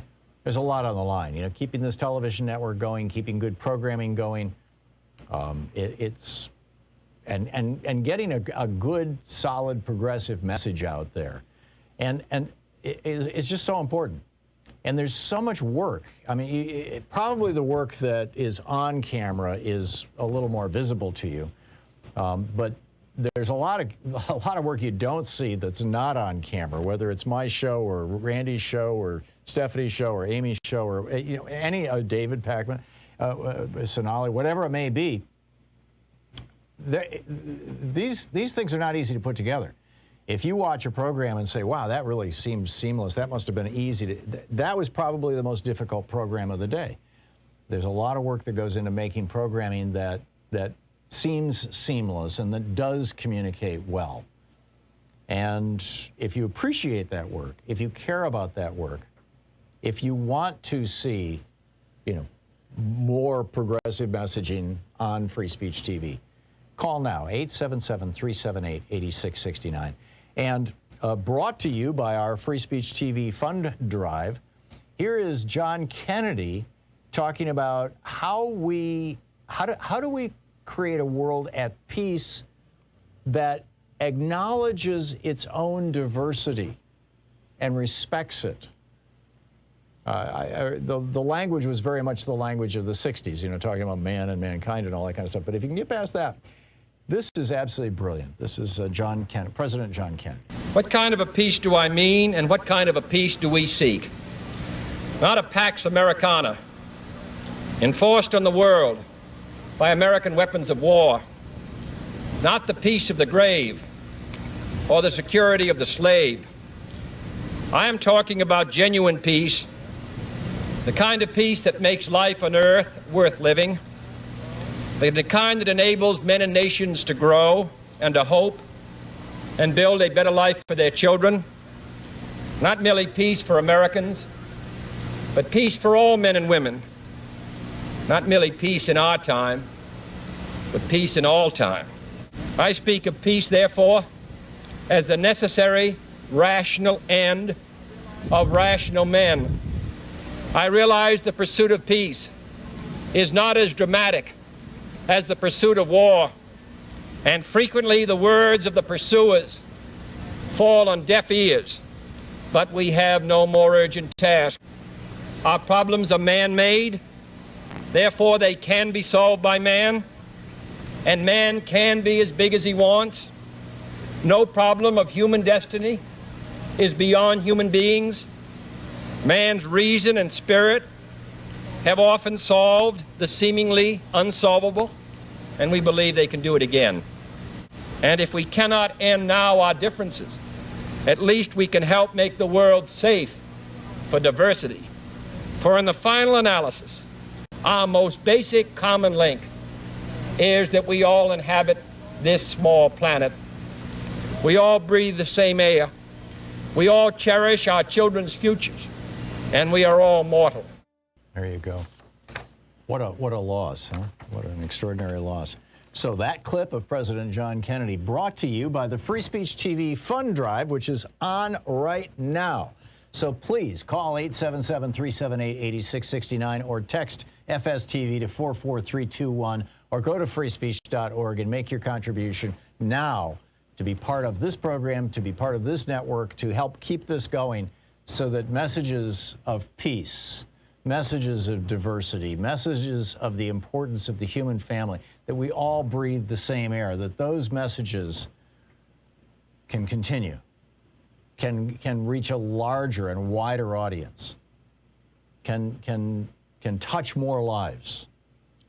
When you call 877-378-8669, you can make a monthly sustaining contribution, regular every month. They'll take whatever amount you specify out of your credit card, or you can make a one-time gift, or you can do both.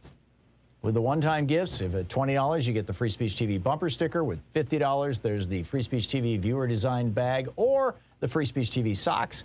$75, the Free Speech TV hat or the Free Speech TV mug. $100, the Free Speech TV notebook and pen or Leonard Moore's new book, Teaching Black History to White People.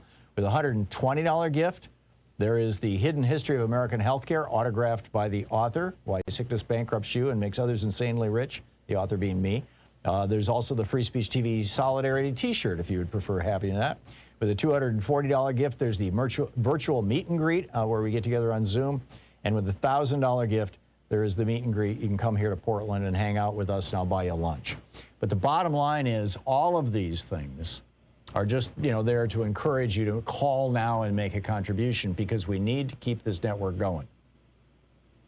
And your contributions do that. So please call now. Thank you.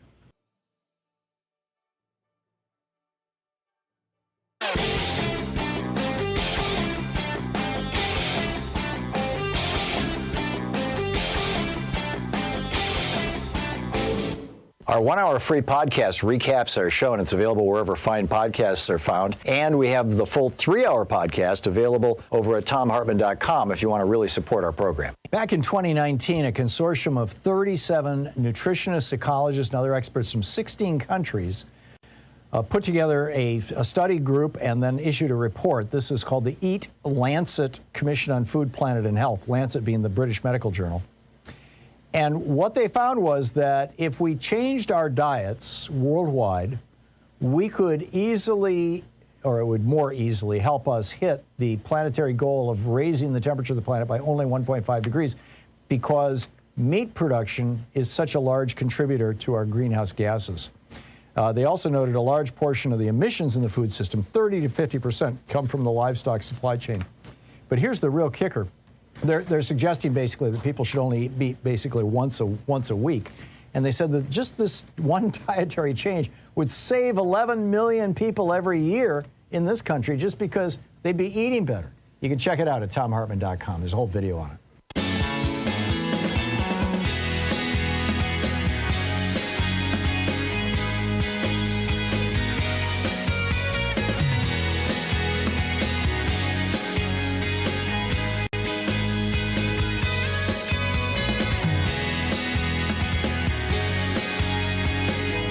And welcome back. Thank you very much for your calls and all your thoughts here. Let me pick up some of them. Dennis in Riverside, California. Hey, Dennis, what's on your mind? What's on my mind is the way to attack Donald Trump. It hasn't really been tried in any meaningful way. It's just around the edges. But attack him as a fraud. I think that's happening. No, I don't think so. They've tried everything. They've gone the Russian connection, the vulgar language connection, everything but saying, okay, this guy is a total con man. Yeah. I remember when I was a teenager, I thought a total fraud has a better chance of success in a way because he doesn't have to connect with reality in any way. No, I'm with you, Dennis. I think that, when somebody's characterized as an evil person or a bad person, many folks will wear that, particularly sociopaths, will wear that as a badge of honor. Yes, look at how powerful I am. I am Lex Luthor. And Donald Trump has been reveling in that. But when you say, oh, he's just a scam artist, he's just a fraud, he's just a phony, there's really no way to respond to that. And I think that's an excellent point, Dennis. Thank you for calling and making it. Hillary in Bernie, Texas. Hey, Hillary, what's on your mind today? Sorry. Hillary? Sorry. I wasn't expecting that. Let me take you off the speakerphone. Hi, Tom. Hey, Hillary. Okay. Okay. I know you want to move on to Manchin and Sinema, and Manchin having the biggest boat in the marina, that kind of tells it all, doesn't it? It does. But I want to make a comment, and it's something that you know, but apropos of the fit guy who doesn't want syphilis, but's relying on his own immune system to not contract COVID-19. Right. Which will kill you probably just as fast as syphilis, actually faster than syphilis will. Well, I know you know this, but I don't know how you can get that guy to understand that SARS-CoV-2 is a novel virus, and no one has immunity. Right. So the only way to gain immunity is to either have the virus, get the virus, or get vaccinated, because it's never existed before. That's what the fear is among the science community. Well, there are these people, and they're all over Facebook, and and Facebook's algorithm has been promoting them for quite some time. They're getting them off YouTube, but they were all over YouTube for years, or for a year anyway. Who are saying, oh, well, just take your zinc and vitamin D every day. And yes, zinc and vitamin D do appear to help our immune system, but they don't stop COVID. Sorry. Just take your zinc and vitamin D every day and a little vitamin C and maybe some worm paste, and you'll be great. Yeah. That delicious horse, it's apple flavored, by the way, that horse dewormer. How do you know, Hillary? I have a horse. That's how I know. I see. Okay. Amazing. So once a month you give them either that or another kind, you rotate the dewormers. And that makes sense because horses love apples. That's funny. Hillary, thank you. Thank you very much. It's spot on. Yeah, excellent analysis. Robert in Clearwater, Florida. Hey, Robert, what's on your mind? Going back to COVID. Yeah. Yeah, I was just wondering about the coverage of what's happening in the state of Florida. A couple of months ago, fact, when the vaccination first started, and our governor, DeSantis, hosted all his rich friends in Palm Beach County, and they got their COVID shots. You know, they flew in on their private jets. Yep. And I just would like to know where those jets came from. If I get the manifest from it, you know, and they came from all over the United States, didn't they? And a few of them came from overseas. Yeah. I mean, this was early on, and DeSantis was making the vaccine available to anybody who wanted it, you know, including people from out of state at a time that other states were just providing them to their citizens. And, you know, I think he was just, you know, shouting out to his rich donors. Yeah, I know, but the thing about it is, I wanted to know how many came from Texas and Louisiana. Yeah. I doubt we'll ever have access to that information, Robert, but you raise a really good question. And as a citizen of Florida, I'm guessing this is very much top of mind for you. Thank you so much for the call. It's great to hear from you, Robert. Rich in Cedro Woolley, Washington. Hey, Rich, what's up? Hey, Tom. Given the huge backlog in our judicial system, I think the best place to start would be to expand the district courts from 9 to 15. And that would, and then also expand the court below that. And then traditionally, each district is overseen by a justice of the Supreme Court. That would therefore justify 15 justices on the Supreme Court. It would also give you a chance to break up some of the highly politicized district courts, like, what is it, the 5th down in Texas? Oh, yeah. Split them up, and then... The 5th is from Texas to Florida. It's the whole South, basically. Yeah. And that would also open up, like an accordion, open up top to bottom judicial positions for Biden to fill. Yeah. Yeah. Yeah, you're absolutely right, Rich. And it's not just the Supreme Court that's in crisis right now. It's the entire federal judiciary. And many state judiciaries too, but that's a whole nother topic. But I'm with you. You nailed it. Thank you very much. Shay in Minneapolis. Hey, Shay, what's up? Hi. This might seem like a small thing, but I think it makes a big difference. I want to take issue with depicting court changes as packing the court, which because the messaging is really important, and we're not packing the court. What we're doing is de-packing the court. Unpacking, Unpacking. If we could get that little prefix added, I think it would make a big difference as far as being able to communicate with the American people, which messaging is so important. And when we saw the reaction that it had from defund the police, people, without even understanding what was meant, rejected the idea. So I just wanted to suggest that. And also just for a second to say, as far as diabetes being a choice, we want to remember that we have a food industry that has studied how to addict people to sugar and other substances, and it's not particularly a choice. It's been inflicted on the American people. Amen. Sugar, fat, and salt. And yeah, exactly. You're absolutely right, Shay. Shay, thank you. Thank you. And I love that. I will, sometimes it takes time for me to change my language, but I'll start talking about unpacking the court instead of packing the court. It's brilliant. Thank you. Maureen in St. Louis. Hey, Maureen, what's on your mind? Oh, hi, Tom. You were asking about Sinema and where she probably gets her ideas from. Yeah. And I know this might sound like gossip, but it's not gossip. Anyways, okay, we'll start with Meghan McCain, who is from, John McCain's daughter, who is from Arizona. And she is married to Ben Dominique. Is that how you say his name? I don't know. Who is a co-founder of the Federalist newspaper. I was just reading about him. And he has a daily blog, and he also puts out a daily newsletter to conservative insiders. Right. So anyways, when Meghan McCain was getting ready to leave The View, the show, she had Kristen Sinema on as a guest, and I happened to catch that show. Really?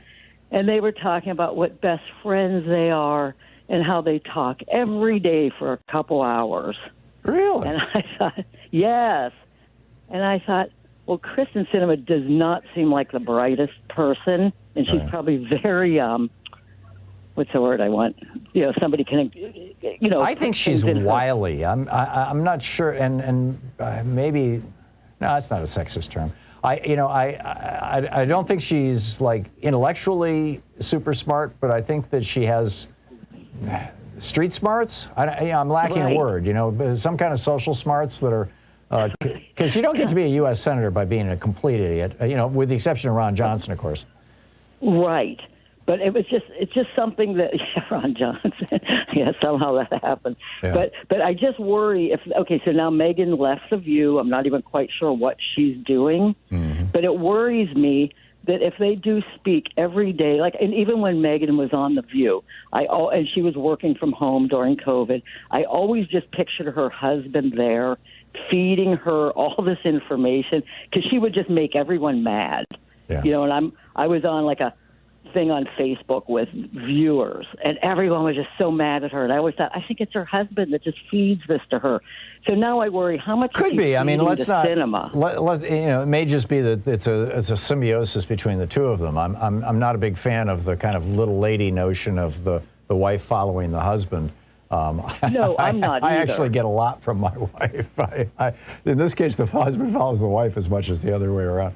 But Megan would just say things. It was just, it just never seemed like it was from her heart. She was always very angry, like trying to make her point across. I just thought she didn't have it, and she was really getting these ideas from her husband. And it worries me that what is Sinema telling him, Dominique? You know what I mean? Yeah. Are they talking every day? And it scares me that it's very dangerous that she could be giving him a lot of inside information. She is quoting a lot of right-wing talking points, and particularly this one about, if you blow up the filibuster now, you're going to regret it later. That's the Republicans' favorite mantra right now. And you know what? She was saying that on the show that day. Yeah, I'm not surprised. Maureen, thank you. You're listening to Thom Hartmann. Visit ThomHartmann.com for audio and video archives. We'll be back with more of your calls in just a moment. Stick around.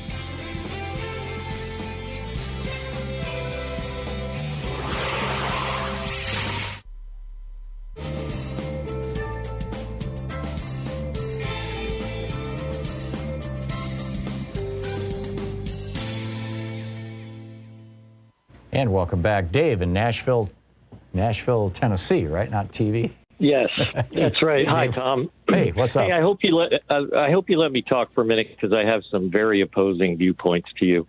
Number one, you were speaking about Manchin, and you were baffled since he no longer. I think you said he doesn't really have a financial interest any longer, or pressure from. But in pharmaceuticals, it just never occurs. Yeah, it just never.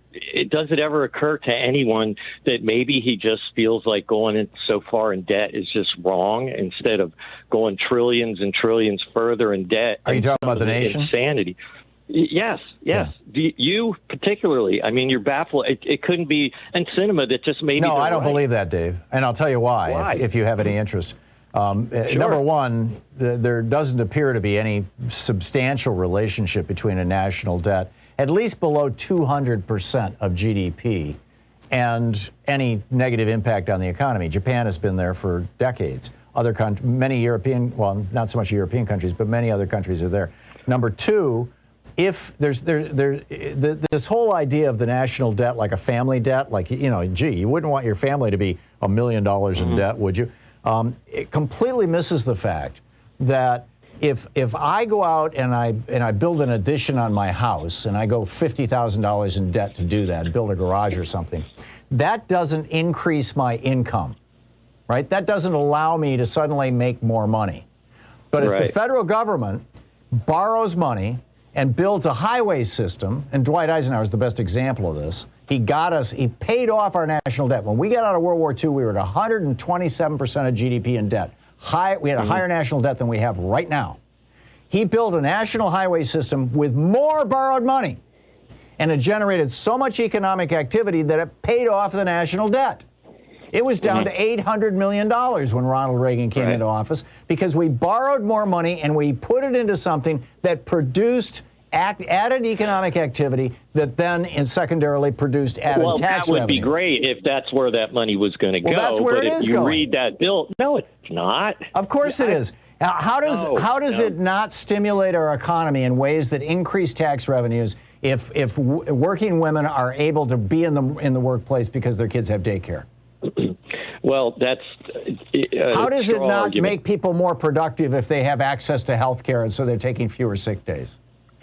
Because who's going to pay for that? How does it not help the U.S. economy if we can slow down the rate of climate change, which it comes right out of our pocket, and that's another. No, you slow down the rate of climate change, and you're about. not paying for natural disasters anymore. Look at what FEMA's going to have to pay for those tornadoes in the Midwest that almost certainly wouldn't have happened if it wasn't for climate change. We've got to do these things. Well, Dave, you need to understand the difference between an expense and an investment. I do understand that, Tom. And what you're talking about, you always quote a fact that's not really a fact, and climate change is one of them. You seem to think that all of a sudden you put money in climate change that we're going to stop tornadoes. That's not going to happen. That's a myth. Climate change is a myth? No, not climate change, but that if you put a bunch of money into it from a bill, that it's going to, and where's that money going to go? So let's just do nothing, to these right? Committees and companies that like solar energy. The reality being that none of that will produce anywhere near enough energy to cancel out what we already have. We need to make the first step, Dave. We need to take the first steps. We'll be back. It's 10 minutes before the hour.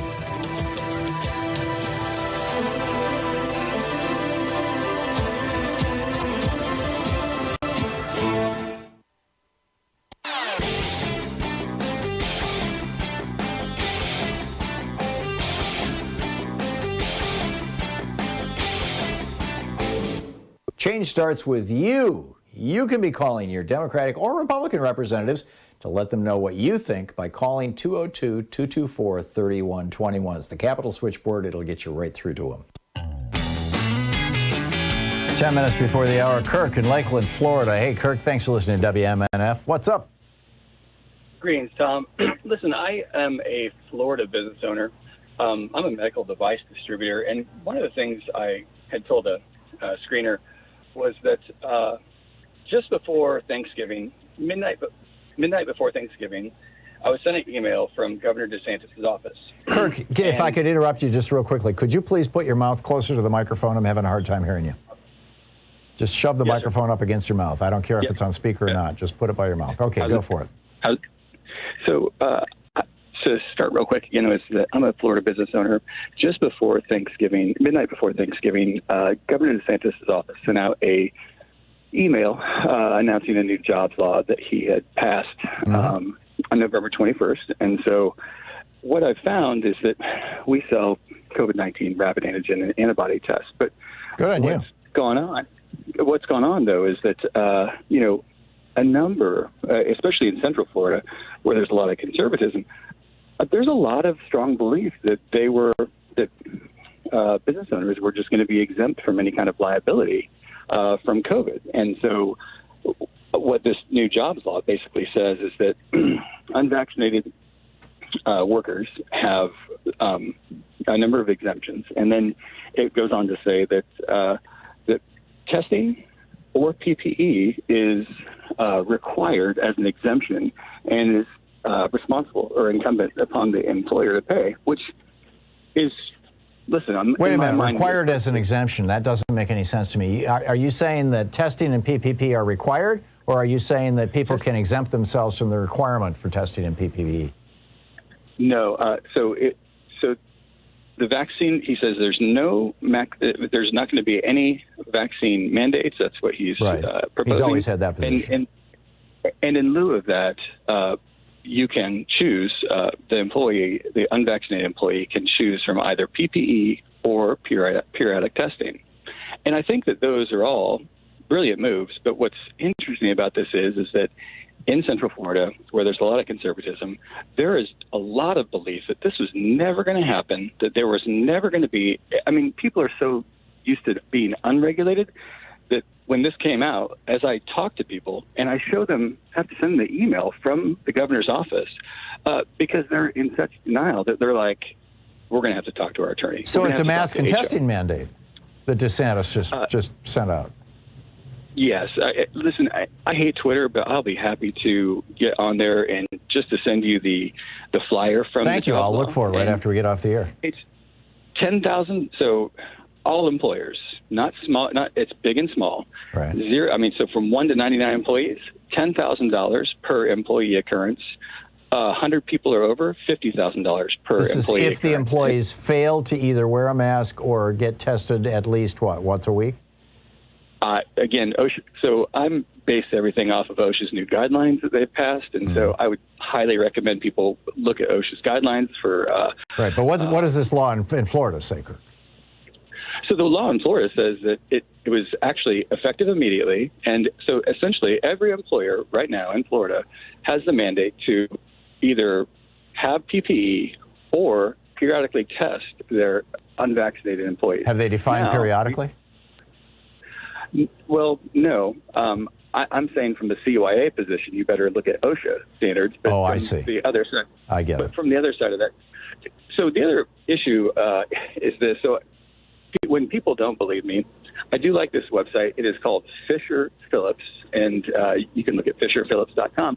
And it's interesting because what they are doing is they are tracking COVID-19 related litigation as opposed to employment law, things like that. And so it's actually a neat tool. It has Power BI, so you can drill down into the states and you can see what claims are being made to what industries, whether it's, a tort or some violation not providing PPE, things like that. And so I think that in some instances, Governor DeSantis is probably trying to protect Florida businesses from outside entities, like outside of the state of Florida, from coming in and causing a number of liability claims.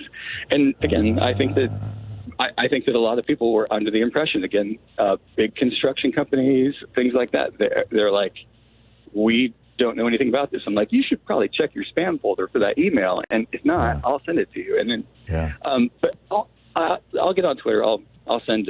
I'd love to see it, Kirk. Thank you so much, and thanks for the call. Dale in Southwest Arkansas. Hey, Dale, we got a minute left. What's up? A little less than that, actually. Just to start with, the vaccination rate for my county is 33% for people 5 years of age and older. Oh my God. You're in deep trouble. I just wonder if you would know that if there's a cure, vaccination is not a cure, but if there's a cure and people don't take it, wouldn't that be like suicide? Isn't the Bible against suicide? I don't know. Oh, that's interesting. We could build, were we inclined, a strong Christian message that just like in Christianity, particularly in Catholicism, suicide is a mortal sin. You don't get to go to heaven if you commit suicide under their rules. That you don't get to go to heaven if you refuse to get vaccinated and you die of COVID. That's an interesting one. I'd love to see some preacher going off on that. Dale, thank you. Boy, we got some of the smartest people in the world listening to this program. Thank you so much for your calls. Excuse me.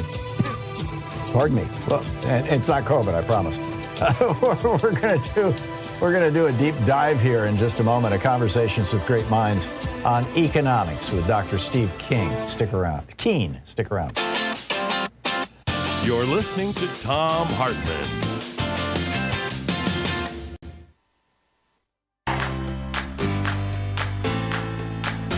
These companies support the Thom Hartmann Program. They are HelloFresh, the #1 meal kit delivery service. More info at HelloFresh.com, code TOM. CB Distillery, CBD for sleep and pain relief. More info is available at cbdistillery.com, code TOM. Ground News, a well-rounded perspective for news readers. More info at ground.news/Tom. Angie, for any project on your to-do list. More info at Angie.com. Dinovite, a whole food supplement for your pet's immune system. More info at Dinovite.com. And ExpressVPN, the VPN that just works. More information at expressvpn.com/Tom.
Hey, it's the Free Speech TV Fund Drive. We have 2 days left, today and tomorrow. That's it. So please call now, 877-378-8669. Your contribution, your donation will be doubled with the $10,000 match that Andrew in San Diego has put up, as well as 2 anonymous donors in Wisconsin. So please call now, 877-378-8669. There's a lot on the line. You know, keeping this television network going, keeping good programming going. It's getting a good, solid, progressive message out there, and it's just so important. And there's so much work. I mean, probably the work that is on camera is a little more visible to you, but there's a lot of work you don't see that's not on camera. Whether it's my show or Randy's show or Stephanie's show or Amy's show or any David Pakman. Sonali, whatever it may be, these things are not easy to put together. If you watch a program and say, wow, that really seems seamless, that must have been easy, that was probably the most difficult program of the day. There's a lot of work that goes into making programming that seems seamless and that does communicate well. And if you appreciate that work, if you care about that work, if you want to see, more progressive messaging on Free Speech TV, call now, 877-378-8669. And brought to you by our Free Speech TV Fund Drive, here is John Kennedy talking about how do we create a world at peace that acknowledges its own diversity and respects it. The language was very much the language of the 60s, talking about man and mankind and all that kind of stuff. But if you can get past that, this is absolutely brilliant. This is President John Kennedy. What kind of a peace do I mean, and what kind of a peace do we seek? Not a Pax Americana, enforced on the world by American weapons of war. Not the peace of the grave or the security of the slave.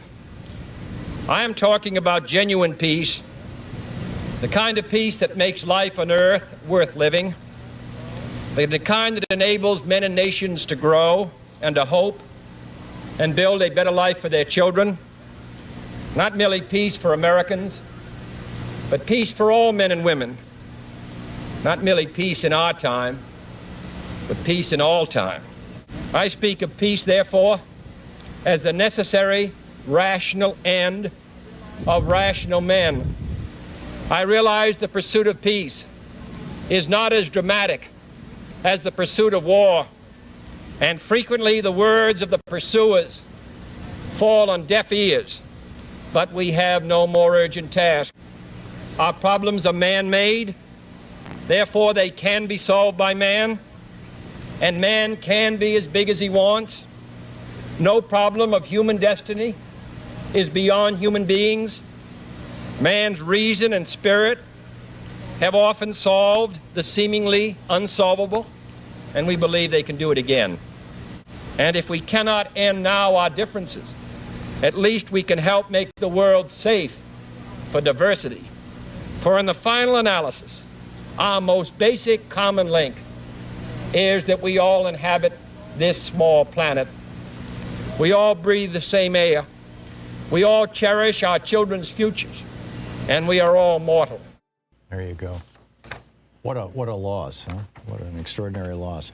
So that clip of President John Kennedy brought to you by the Free Speech TV Fund Drive, which is on right now.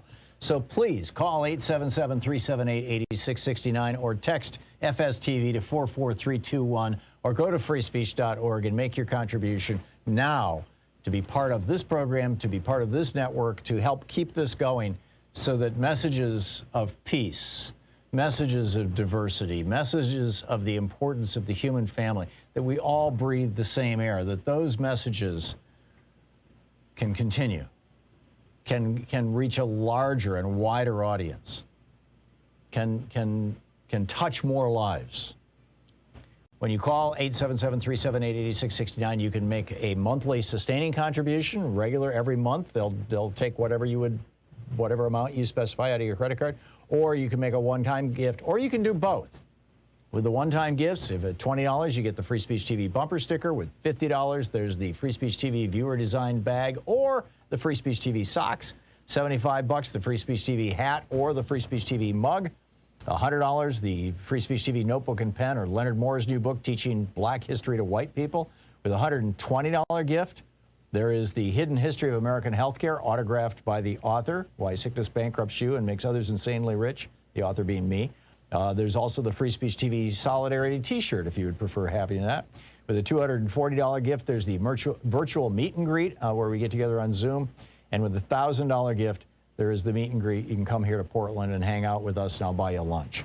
But the bottom line is, all of these things are just, there to encourage you to call now and make a contribution, because we need to keep this network going. And your contributions do that. So please call now. Thank you.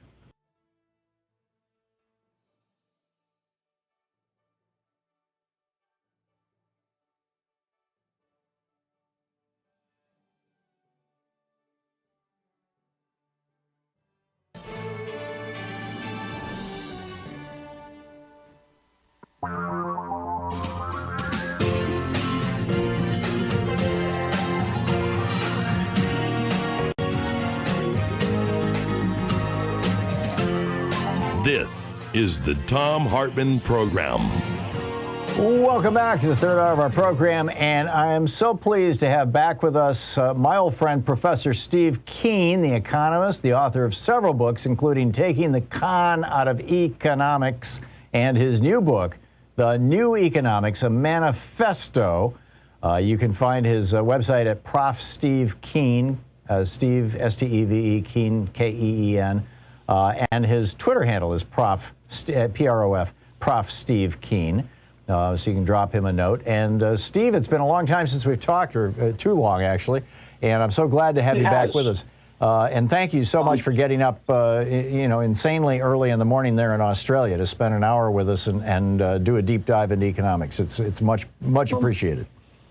Thank you. Well, it's actually much better than I've stayed in Thailand. It would have been 2 o'clock in the morning, so it actually worked out rather well. Good. Okay, so let's start at the beginning. In your book, you talk about how our understanding of economics that started, our modern understanding of economics that started in the 1770s with Adam Smith publishing Wealth of Nations, and in the early 1800s, with, what's his name, On Labor and... Ricardo. Yeah, David Ricardo. Thank you very much. That these guys missed a fundamental piece of economics. They completely basically overlooked in their notion about wealth being derived primarily from the production of labor and capital, that they missed a third variable that has, in some ways, arguably led to the ongoing destruction of our planet. Tell me about that. Tom, this is a compliment to you. Trust you to spot the most important point in the book and lead with it. It's leading out the role of energy. And the ironic thing is that it was actually part of economics theory before Adam Smith turned up, as you know from reading the book, even though the word energy wasn't actually invented until 1809 by an English polymath. And the reason it was in theory was the rival school of economics, which predates the classical school of Smith and Ricardo, called the physiocrats in France, fundamentally had a theory that said all wealth comes from the sun. They didn't quite use the term that. All wealth comes from, I'm sorry, you're talking kind of fast, Steve. All wealth comes from? From the sun. The sun, so wealth is the sun, yeah. It basically said that there is a free gift of nature. That's literally, if you read people like Turdo, you'll find that phrase. We exist because of the free gift of nature. And that free gift was obvious to the French because it was still by far more an agricultural society than the UK was even at that time. And, of course, if you plant one seed, then you get a plant with 1,000 seeds on it, and that was seen as the free gift. And then that came from, it wasn't known where, but fundamentally the sun was the background thought they had. And then that enables the husbandman, the farmer, as they called the farmers, to take that free gift, hang on to part of it, and then hand over some to workers and some to the state. And that was what they saw as the source of wealth. Yeah, that's go ahead. I'm sorry. Yeah. And if you read Cantillon begins his magnum opus by saying land is the source of all value. Now, by land, what he meant was that same argument, and the land absorbs the energy coming from the sun. And you read that first paragraph, and basically, looking at it, Smith stole the paragraph and replaced the word land with labor. And I think that set us on the wrong train of ignoring the role of energy right until, this point now we're having an energy crisis because we've used up as much of the fossil fuels as we can possibly allow without destroying the biosphere. Yeah. Steve, thank you for slowing down in your talking. Your Australian accent is beautiful, but for an American, you're speaking a little more slowly, makes it much easier to understand you. So to get this straight, the idea that the sun powers everything, and ultimately it does. I mean, even oil is just ancient sunlight. It's 200 billion year old sunlight that was captured by plants. That the sun powers everything actually predated Adam Smith, and Adam Smith basically rejected that and said, no, it's machinery, the productivity of machinery and human labor, and it's got nothing to do with energy. It's got nothing to do with the sun or the soil or growing things like that. When was that? Yeah. It was largely because of the two societies they came from. I'm not blaming the individuals here. I'm leading it back to the industrial nature of the two economies. Right. So if you're riding in France, you've got lush. I mean, you know what France is like. It's lush scenery, a whole society at that stage based on the peasantry, very feudal system right up until the French Revolution. So everything was about agriculture. And the important thing about agriculture is the outputs are the same as the inputs. You plant corn, you get corn. So what you did, you planted corn, you got more corn back than you planted. That was obvious in agriculture. But to them, particularly since French industry was very, very poorly developed compared to Scottish industry, they treated the industrial sector as what they called the sterile class. So they literally said that they called the productive class were the farmers, because they were the ones who could directly exploit the free gift of nature. And then because the productive class needed tools and the elite needed carriages, and that's the term that Koch actually used in his famous tableau économique, then they had to have materials reworked by the manufacturing sector. But according to the physiocrats, the manufacturing sector simply transformed the value they got from agriculture. It didn't add any extra value. Now, if you look at Smith at the time, Smith's Wealth of Nations was written, I'm not sure which side, it's one side or the other, a matter of years from the development of James Watt's steam engine. And of course, there'd been steam engines for at least 50 to 100 years before that, and water power and so on. So Scotland was really the leading in development of industrial technology was Scotland. And this didn't gel with Smith because, again, if you've been to Scotland, yes, okay, they can farm, they can grow some sheep and stuff like that, but it's not where you choose to base your farming society. So looking at his own world, he would say, well, this doesn't make sense to me. It can't be the land. Well, maybe it's the labour. This is because Adam Smith was a Scotsman. Yeah. And Scotland is not a lush place like France is. And so how different would the economics of the world be, and by extension the politics of the world, if in 1776, when Adam Smith published Wealth of Nations and literally informed all the founders of this country and I mean, that book was it created a shockwave around the world in terms of economic theory. If in that book, instead of ripping off an earlier economist who said that everything comes from the sun, it's one of the three major sources, Adam Smith and he changed that to labor, I believe you said. What if he had said there are three sources of wealth? There is the sun and its impact on soil, in other words, agriculture. There is human labor, the ability of human labor to add value to things. And there is the ability of machinery, which basically just amplifies human labor. You can do with a tractor, in 1 hour what you can do with 50 people in an hour. if he had had this tripartite perspective rather than just excluding the sun. I mean, if we had seen energy as an intrinsic part of economic theory since the 1770s, how different would the world be right now? I think we'd have a sustainable planet because, as I said, the concept was that energy was the necessary input. And I've just, very recently, and it still feels ridiculous for me to say this, but I've properly formalised its role now in production in a paper I wrote in 2019. But what we've had since Adam Smith is a set of theories which have left energy out completely. So first of all, you had the labour theory of value that said all work comes from labour, and Marx ultimately argued that machines contribute nothing. We regarded machines as a sterile class. And then you had the value wars with the neoclassicals who say, well, everything adds value, and they made it subjective. And all the way through have been ignoring energy. Now, if we started off by looking at energy, then economics would have been consistent with physics when physics developed the laws of thermodynamics. And that would then have explained, this is why it's correct. There's a given amount of energy in the universe. This is the conservation of energy. And to do work, we have to use that energy.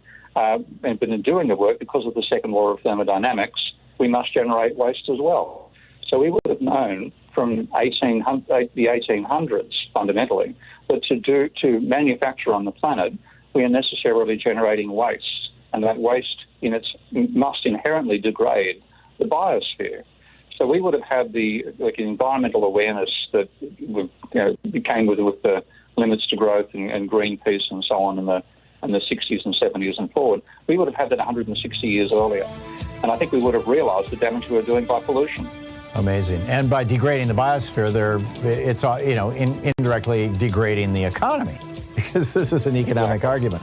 Absolutely brilliant. I want to continue this conversation. We're talking our conversations with great minds today. Professor Steve Keen, K-E-E-N, the economist, author of several books. His most recent, A New Economics, a Manifesto. We'll be right back. This is the Thom Hartmann Program. You can tweet Steve at Prof. Steve Keen, S-T-E-V-E-K-E-E-N, by the way, on Twitter. We'll be right back.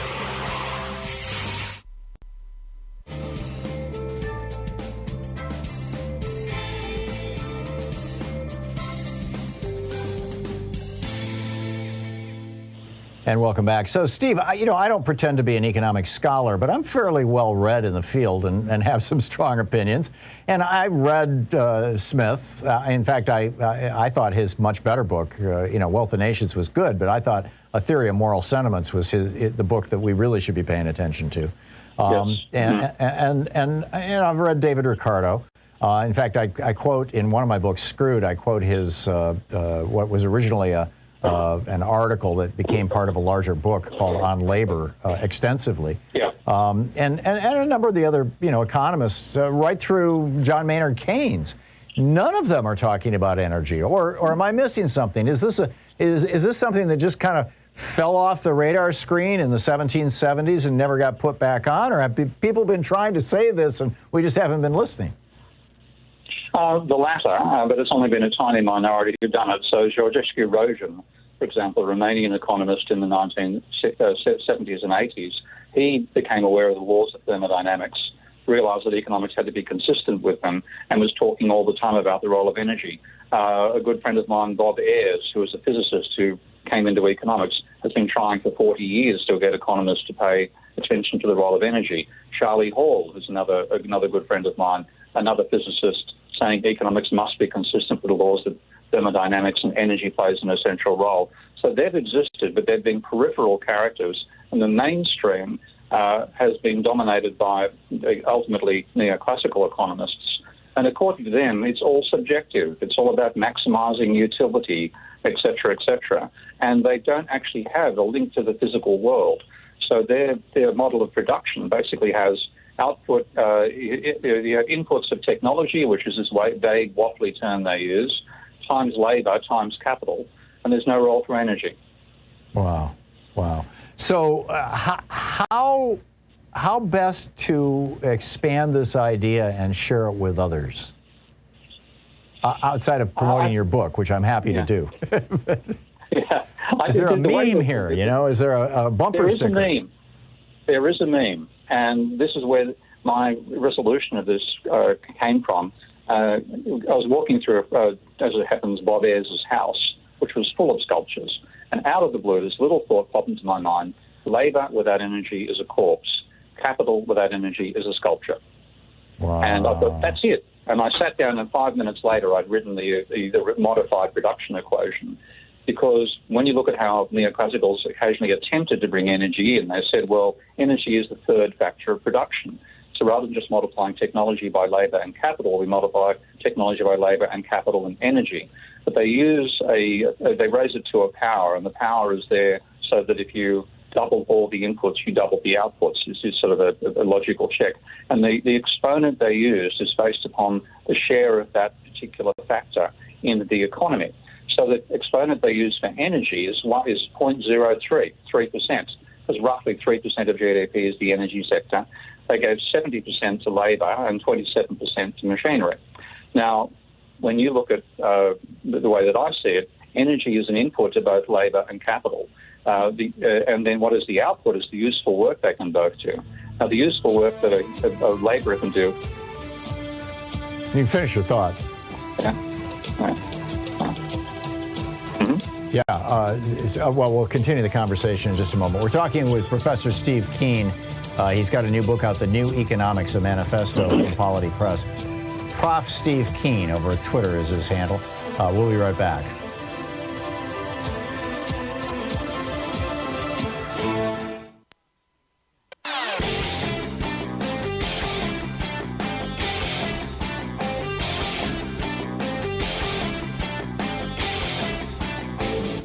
Hey, thanks so much for sharing our program and for reaching out to our stations and sponsors and letting them know that you're listening. It really means a lot to us. So many fascinating things to talk about here with our friend Professor Steve Keen, the economist, the author of numerous books, Taking the Con Out of Economics and The New Economics, a Manifesto, ProfSteveKeen.com and Prof. Steve Keen on Twitter. Professor Keen, can we talk about inflation for a moment? Yeah, sure. Here in the United States, we're experiencing inflation. It looks like this year it's going to be around 5 or 6% when all is said and done. And there's a lot of hysteria around it. There are people who are suggesting it's the natural rebound from, the austerity or the lack of demand, basically, during the COVID time, sort of like after World War II, there was an inflation.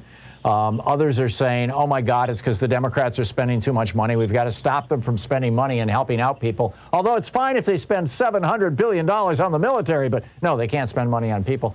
And then there's others who are saying it's all the Fed. The Fed, haven't you noticed that since 2008, the American money supply has exploded? What say you? It's a breakdown of the supply chain. One of the main reasons why we've had falling inflation since the 1980s is because of the relocation of production to third world economies like China, which, of course, is no longer a third world economy. It's becoming the major power on the planet.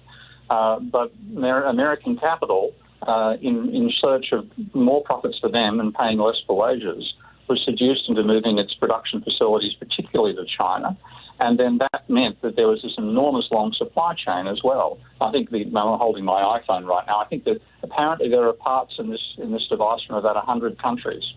Now, that is an incredibly fragile system. Nessie Talebini's term, anti-fragility. That is an incredibly fragile system because if something goes wrong in one country, suddenly you can't produce an iPhone. Now, of course, it's gone wrong in 200 countries. And that disruption to the supply chain is pushing up the costs and reducing the supply as well. Plus, we also do have households who have an enormous amount of money because the government ran a deficit. And by the government running a deficit, the savings accounts of Americans rapidly rise, and so they do have the power to shop as well. So there is that remnant of demand pull, but the fundamental cause for the increase in prices is a breakdown in the supply chain. Are you in Australia experiencing the same kind of inflation we are here in the United States, and for the same reasons?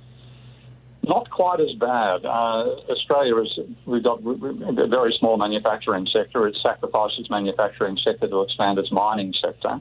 So we have to import a lot of goods, and therefore the import shortages do turn up. But I've seen nothing like the reports about the scale of breakdown in the supply chain in America, where you have so many containers on the wharf that you can't unload them fast enough, and you can't get the empty ones shipped back to China and so on.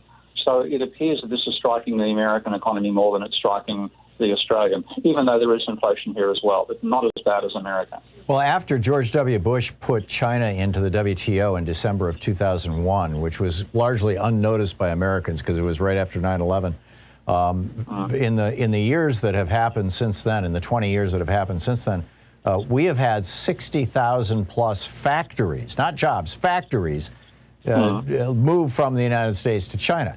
And have you seen a similar deindustrialization in Australia as a consequence of China and the WTO?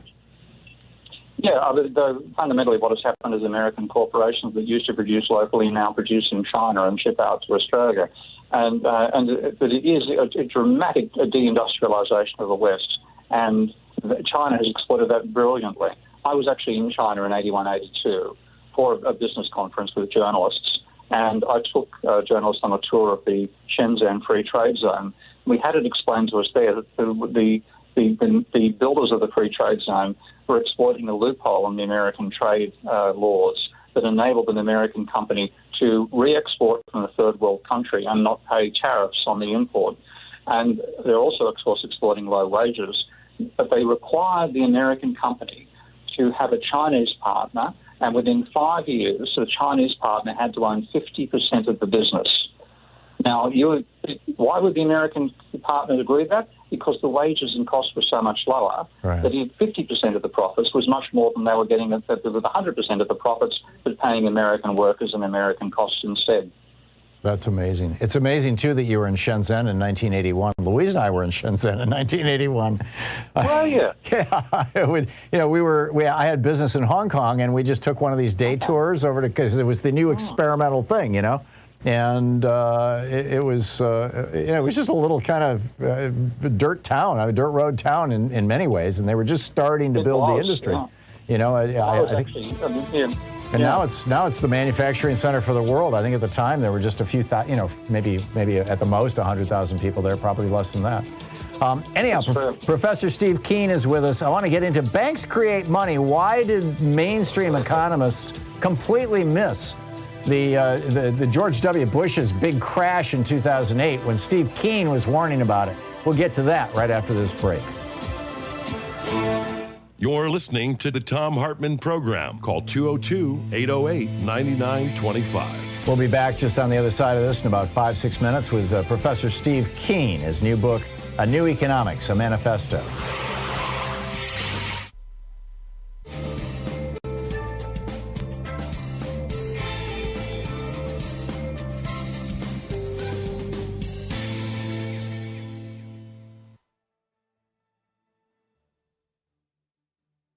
Hey, it's the Free Speech TV Fund Drive. We have 2 days left, today and tomorrow. That's it. So please call now, 877-378-8669. Your contribution, your donation will be doubled with the $10,000 match that Andrew in San Diego has put up, as well as 2 anonymous donors in Wisconsin. So please call now, 877-378-8669. There's a lot on the line. You know, keeping this television network going, keeping good programming going.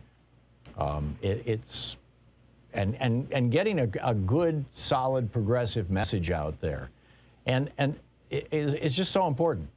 And there's so much work. I mean, probably the work that is on camera is a little more visible to you, but there's a lot of work you don't see that's not on camera. Whether it's my show or Randy's show or Stephanie's show or Amy's show or any David Pacman. Sonali, whatever it may be, these things are not easy to put together.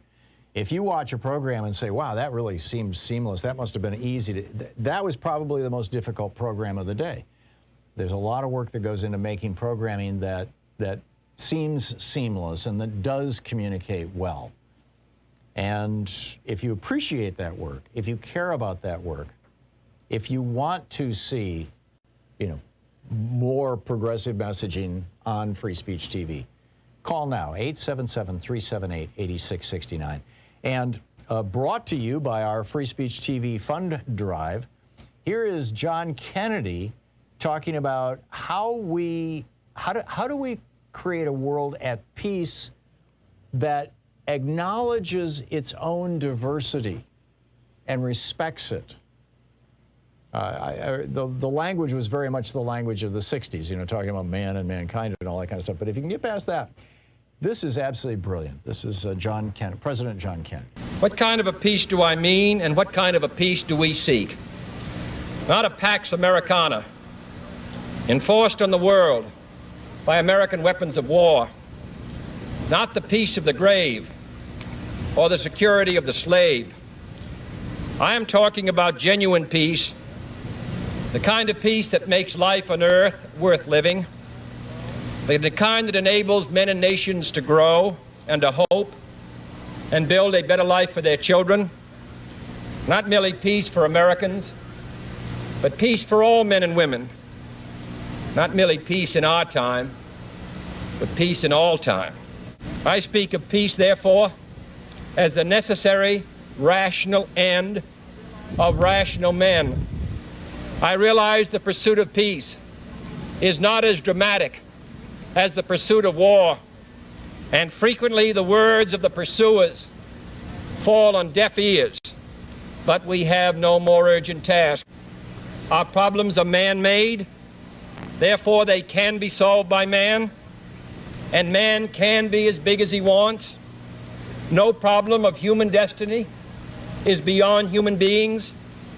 Man's reason and spirit have often solved the seemingly unsolvable, and we believe they can do it again. And if we cannot end now our differences, at least we can help make the world safe for diversity. For in the final analysis, our most basic common link is that we all inhabit this small planet. We all breathe the same air. We all cherish our children's futures, and we are all mortal. There you go. What a loss, huh? What an extraordinary loss. So that clip of President John Kennedy brought to you by the Free Speech TV Fund Drive, which is on right now. So please call 877-378-8669 or text FSTV to 44321 or go to freespeech.org and make your contribution now to be part of this program, to be part of this network, to help keep this going so that messages of peace, messages of diversity, messages of the importance of the human family, that we all breathe the same air, that those messages can continue, can reach a larger and wider audience, can touch more lives. When you call 877-378-8669, you can make a monthly sustaining contribution, regular every month. They'll take whatever amount you specify out of your credit card, or you can make a one-time gift, or you can do both. With the one-time gifts, if at $20, you get the Free Speech TV bumper sticker. With $50, there's the Free Speech TV viewer-designed bag or the Free Speech TV socks. $75, the Free Speech TV hat or the Free Speech TV mug. $100, the Free Speech TV notebook and pen, or Leonard Moore's new book, Teaching Black History to White People. With a $120 gift, there is the Hidden History of American Healthcare, autographed by the author, Why Sickness Bankrupts You and Makes Others Insanely Rich, the author being me. There's also the Free Speech TV Solidarity T-shirt, if you would prefer having that. With a $240 gift, there's the virtual meet and greet, where we get together on Zoom. And with a $1,000 gift, there is the meet and greet. You can come here to Portland and hang out with us, and I'll buy you lunch. But the bottom line is, all of these things are just, there to encourage you to call now and make a contribution, because we need to keep this network going. And your contributions do that. So please call now. Thank you.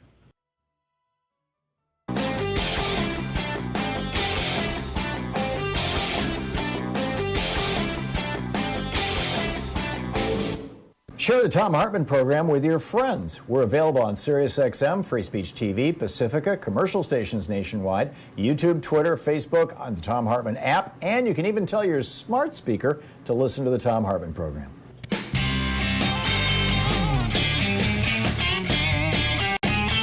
It's 34 minutes past the hour. Welcome back. Thom Hartmann here with you. Our conversations with great minds today for the hour. Professor Steve Keen, one of the most brilliant economists I've ever known, and just an extraordinary human being. Two of his books, Taking the Con Out of Economics, and his new book, The New Economics, a Manifesto, are out. ProfSteveKeen.com is his website. It's a work in progress.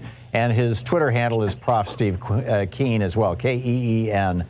Steve, in Chapter 2 of your book, you talk about how banks create money through extending credit, basically, and how it's, it's critical to any kind of understanding of macroeconomics. But neoclassical economics, economics going back to Adam Smith, the way that we largely think, or economists largely think of money and the money supply and all this other stuff, largely ignores that. They're not looking at that.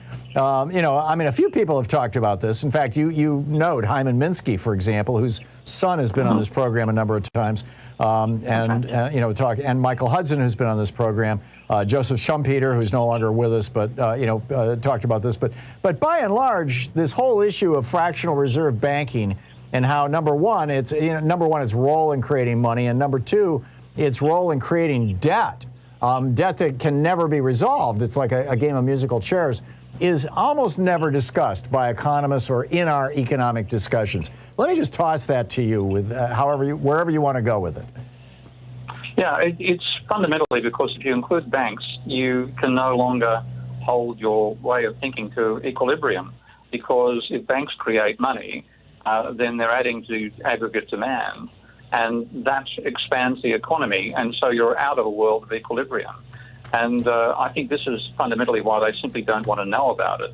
So particularly American economists built up this myth that banks are what they call financial intermediaries. And the idea is that the bank doesn't actually lend money. If Thom Hartmann goes to the bank to borrow money, what the bank does is take some money out of Steve Keen's deposit account and put it in Thom Hartmann's. And then Steve Keen gets paid a interest payment for the privilege of doing that. And that is what's called the model of loanable funds. And if they do that, there's no role for credit in aggregate demand. And that's the way they prefer it. But the real world is completely different. When Thom Hartmann goes to a bank and says, I want to start a business or buy a house, they say, great idea, here's $1 million to do it. And by the way, you owe us $1 million. So they create the deposit in your account by creating an asset for themselves as well, which you then have to service. And me as saver, I have no role in that. So rather than banks lending out deposits, bank lending creates deposits. It creates it out of thin air, and with a double entry bookkeeping system, it also creates the debt that goes along with it. And then, in addition to the debt, not only have I borrowed $1 million from the bank, and the bank has put on their books that I owe them $1 million, but they've also put on their books that I owe them an additional $100,000 in interest.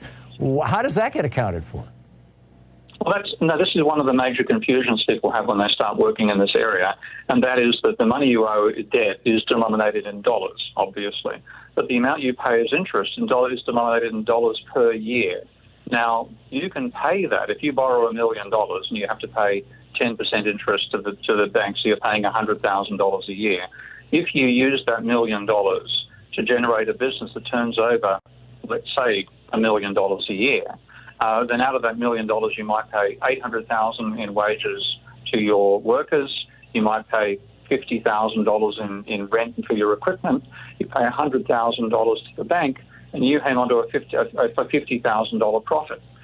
So long as you turn the money over, the money circulates, you can come out ahead and you can continuously service that debt. But of course, to expand economic activity, then more credit is necessary. And the real danger isn't the interest on that so much, though it would all disappear if interest was zero, but that's a fantasy world. But it's the fact that we continue expanding the level of debt faster than the economy grows. And that's where our crises have come from. The reason for that is simple. We tend to borrow during a boom and have to repay during a slump.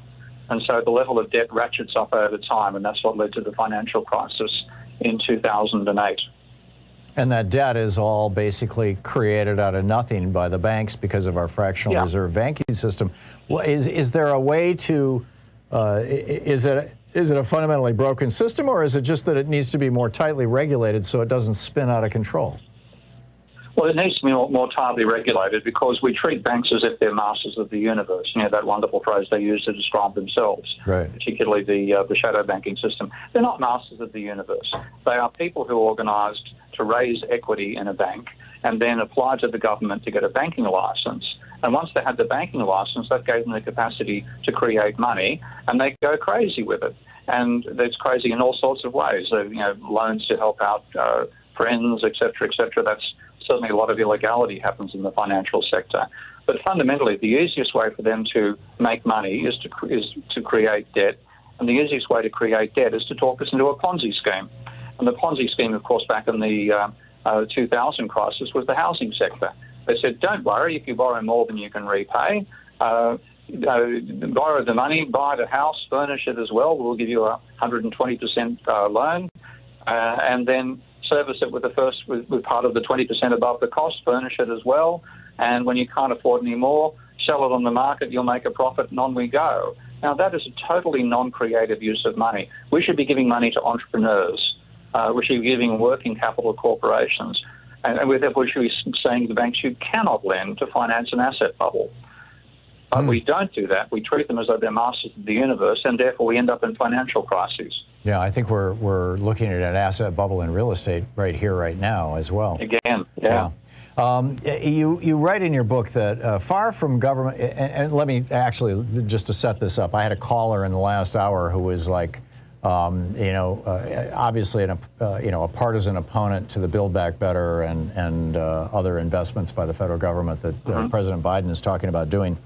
And he said, our country's in such debt. You don't want to have more debt, do you? I mean, that'll be a terrible thing. It'll hurt the economy, won't it? The flip side of this is what you write in your book. You write, far from government deficits burdening future generations, they enrich current generations monetarily.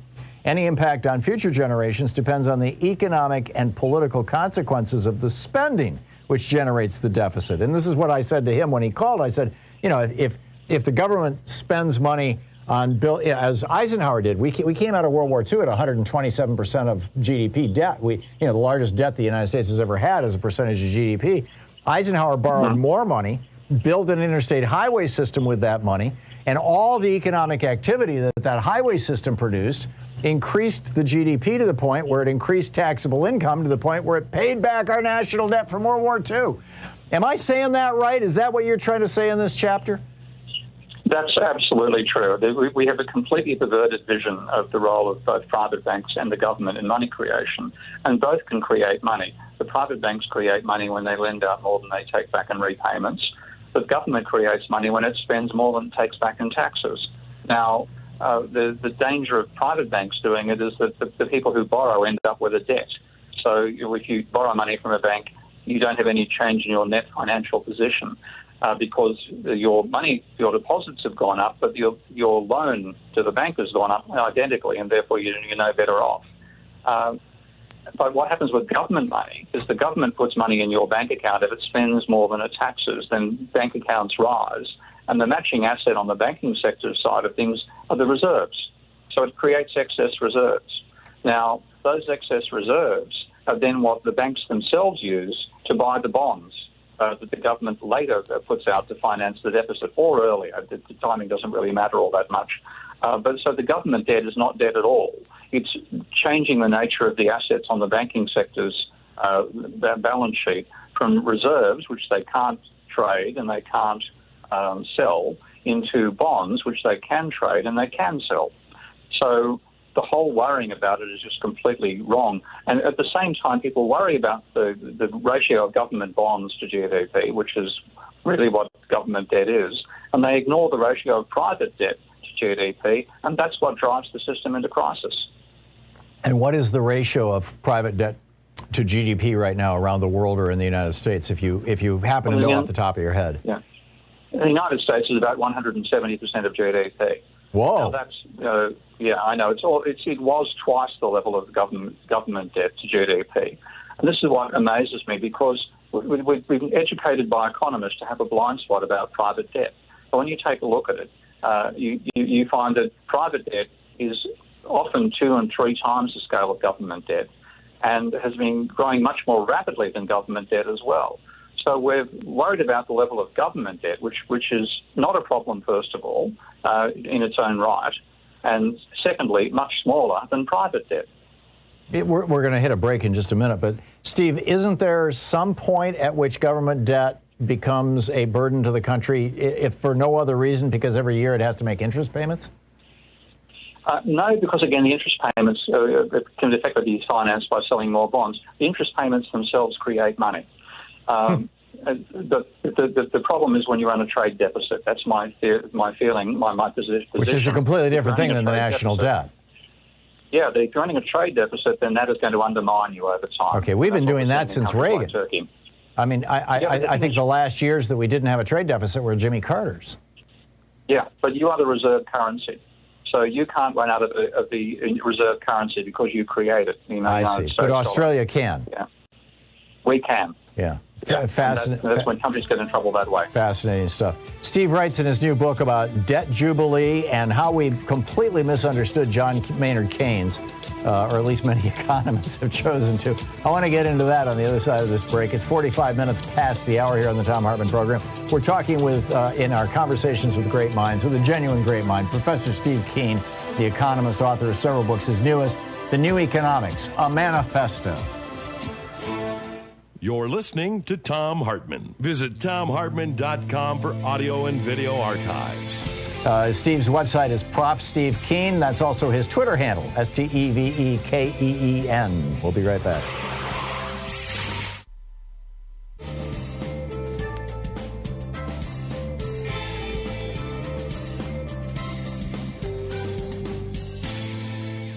And welcome back. Steve, I want to get into the debt jubilee on the other side of this break. So we'll get to that in about 4 minutes, and we'll have maybe 4 or 5 minutes to talk about it. But in these 4 minutes, I'm curious, you talk in your book about how John Maynard Keynes was a counterforce to the neoclassical economics of the 20th century. But it's been largely written out of the history books, as it were, particularly the history of economics. And I've always been a fan of Keynes. I've read 2 of his books. Tell me, who was he? What did he say? And what are we ignoring at our own peril? We have about 3 minutes here to the break. Fundamentally, he said that what determines investors' behavior is expectations of profit, and expectations concern the future, about which we know very little. So that fundamental vision said that speculation, uncertainty, you have to have those in a realistic sense in your economic model, or you're not going to understand what's going on. And instead, the mainstream argued that, well, let's assume we know the future, and therefore, if you know the future, we know the returns that our various investments will earn, and so the only question that matters is what rate do we have to discount those returns at? So the interest rate, if you put the interest rate up, that will make less investments profitable, and that'll slow the economy down. And then if you reduce the interest rate, the reverse happens. So you can control the economy using the interest rate. And that became the mainstream, and that became how Keynes was misinterpreted as well. And what that meant was it gave a very stylized, static vision, effectively, of how an economy operates. Well, and Keynes was fundamentally into uncertainty and vitality of capitalism. Yeah, and this is what Jerome Powell, our Fed chair, is doing right now. He's just announced that he's going to raise interest rates 3 times in the next 12 months. And, people are cheering when you said the inflation is not being caused by low interest rates or by increases in the money supply. It's being caused by the fact that there's not enough goods and there's too much demand because of the supply chain problems, which go back to Ronald Reagan. Yeah, so we could see a collapse coming out of those interest rates rises because they're not aware of the level of private debt. And they record the data, but they don't think it actually matters. So their attitude is, well, if we put interest rates up, that'll benefit creditors, but it'll punish debtors, but creditors will benefit. So one loses, the other gains. The macroeconomic impact is minor, and we just slow down the economy. But the reality is, with the level of private debt Americans are carrying right now, what that will mean is people will decide, I can't carry this debt anymore. I have to pay my debt down. And when you reduce your debt, that is negative credit, and the economy will plunge as a result of that. Because you're reducing the money supply? You're reducing the money supply, yeah. And you're reducing demand as well, if you're paying down debt rather than buying things. Yeah. Yeah, so they're leaving out that particular vital factor because credit is left out of their models of the economy. But isn't everybody being massively in debt forever an unsustainable model also? It is unsustainable, and we've allowed far too much debt to be created, which is why I proposed a modern debt jubilee. Yeah, which we will get to in about 10 seconds. We're talking with Professor Steve Keen. His new book is The New Economics, a Manifesto. The website, ProfSteveKeen.com. The Twitter handle, ProfSteveKeen. One of the true great minds in this world, and thankfully was willing to get up at 6 o'clock in the morning in Australia to come on the line here and talk with us. We'll be right back with Professor Steve Keen in just a moment. No live read?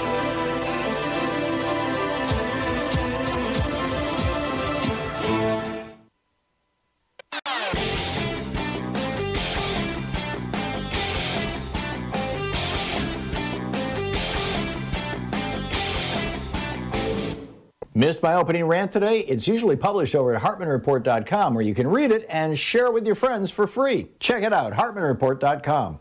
Back in the 2020 election, there were three issues actually that polled higher than President Biden did, and Democrats in general.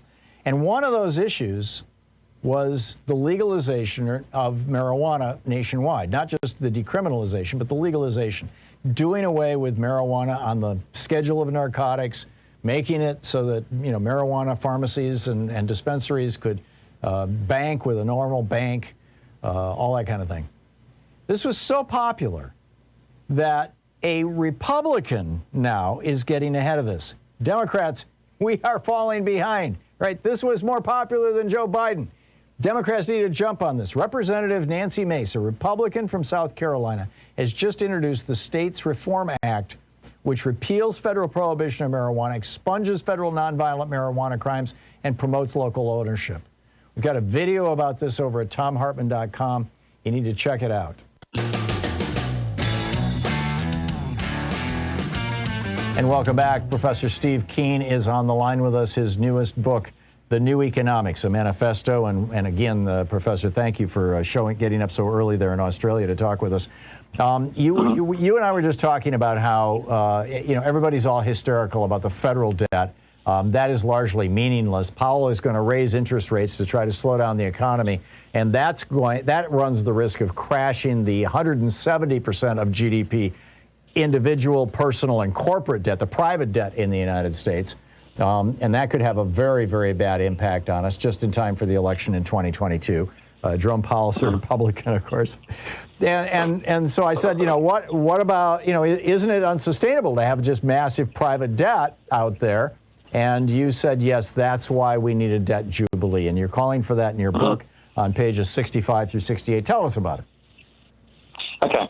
If you look back at ancient societies, and that's where, of course, the dear departed David Graeber and Michael Hudson are the experts, those societies, until they started to break down, had regular debt jubilees. So they would abolish household debt, not corporate debt. So they effectively, the household debt every 7 times 7 years or every change of ruler. And that wiped the slate clean. We call that a jubilee. Now, we don't do that anymore.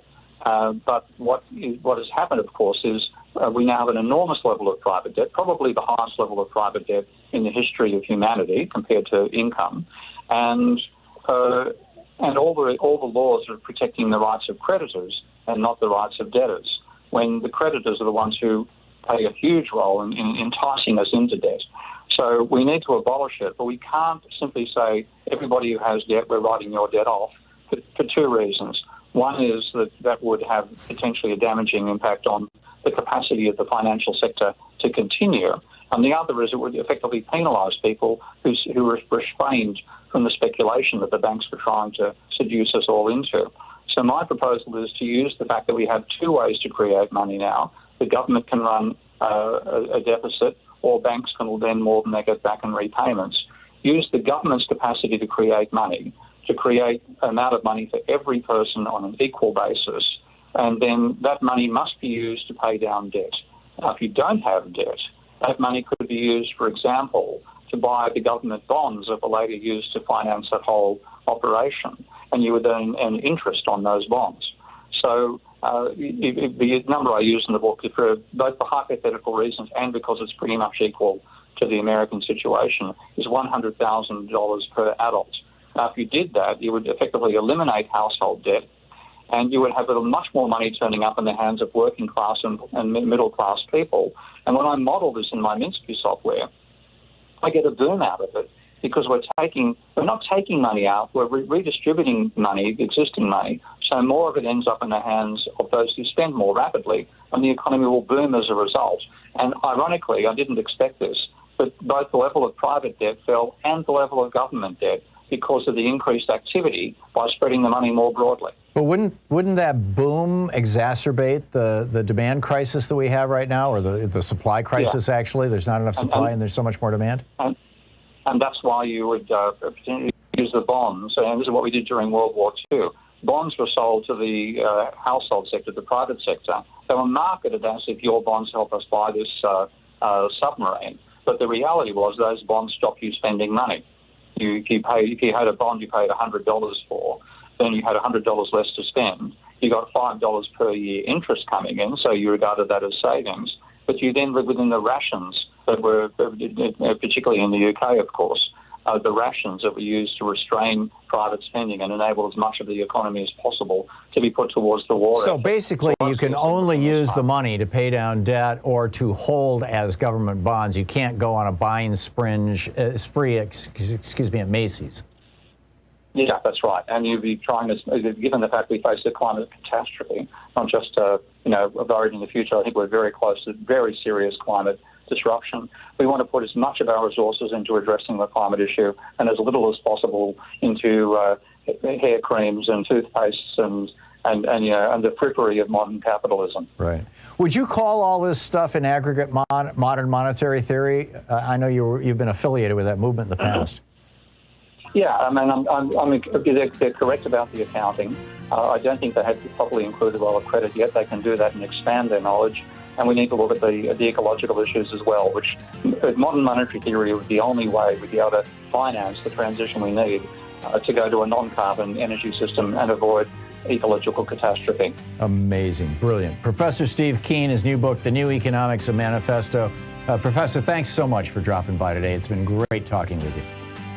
Lovely. So every time, Tom, it's a delight. Thank you very much. Always great talking with you. I hope one of these days soon we can physically get together again. It's been too long.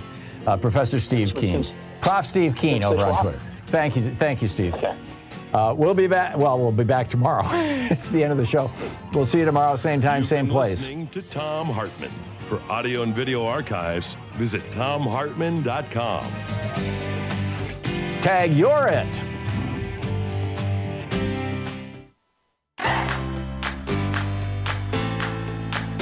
These companies support the Thom Hartmann Program. They are HelloFresh, the #1 meal kit delivery service. More info at HelloFresh.com, code TOM. CB Distillery, CBD for sleep and pain relief. More info is available at cbdistillery.com, code TOM. Ground News, a well-rounded perspective for news readers. More info at ground.news/Tom. Angie, for any project on your to-do list. More info at Angie.com. Dinovite, a whole food supplement for your pet's immune system. More info at Dinovite.com. And ExpressVPN, the VPN that just works. More information at expressvpn.com/Tom.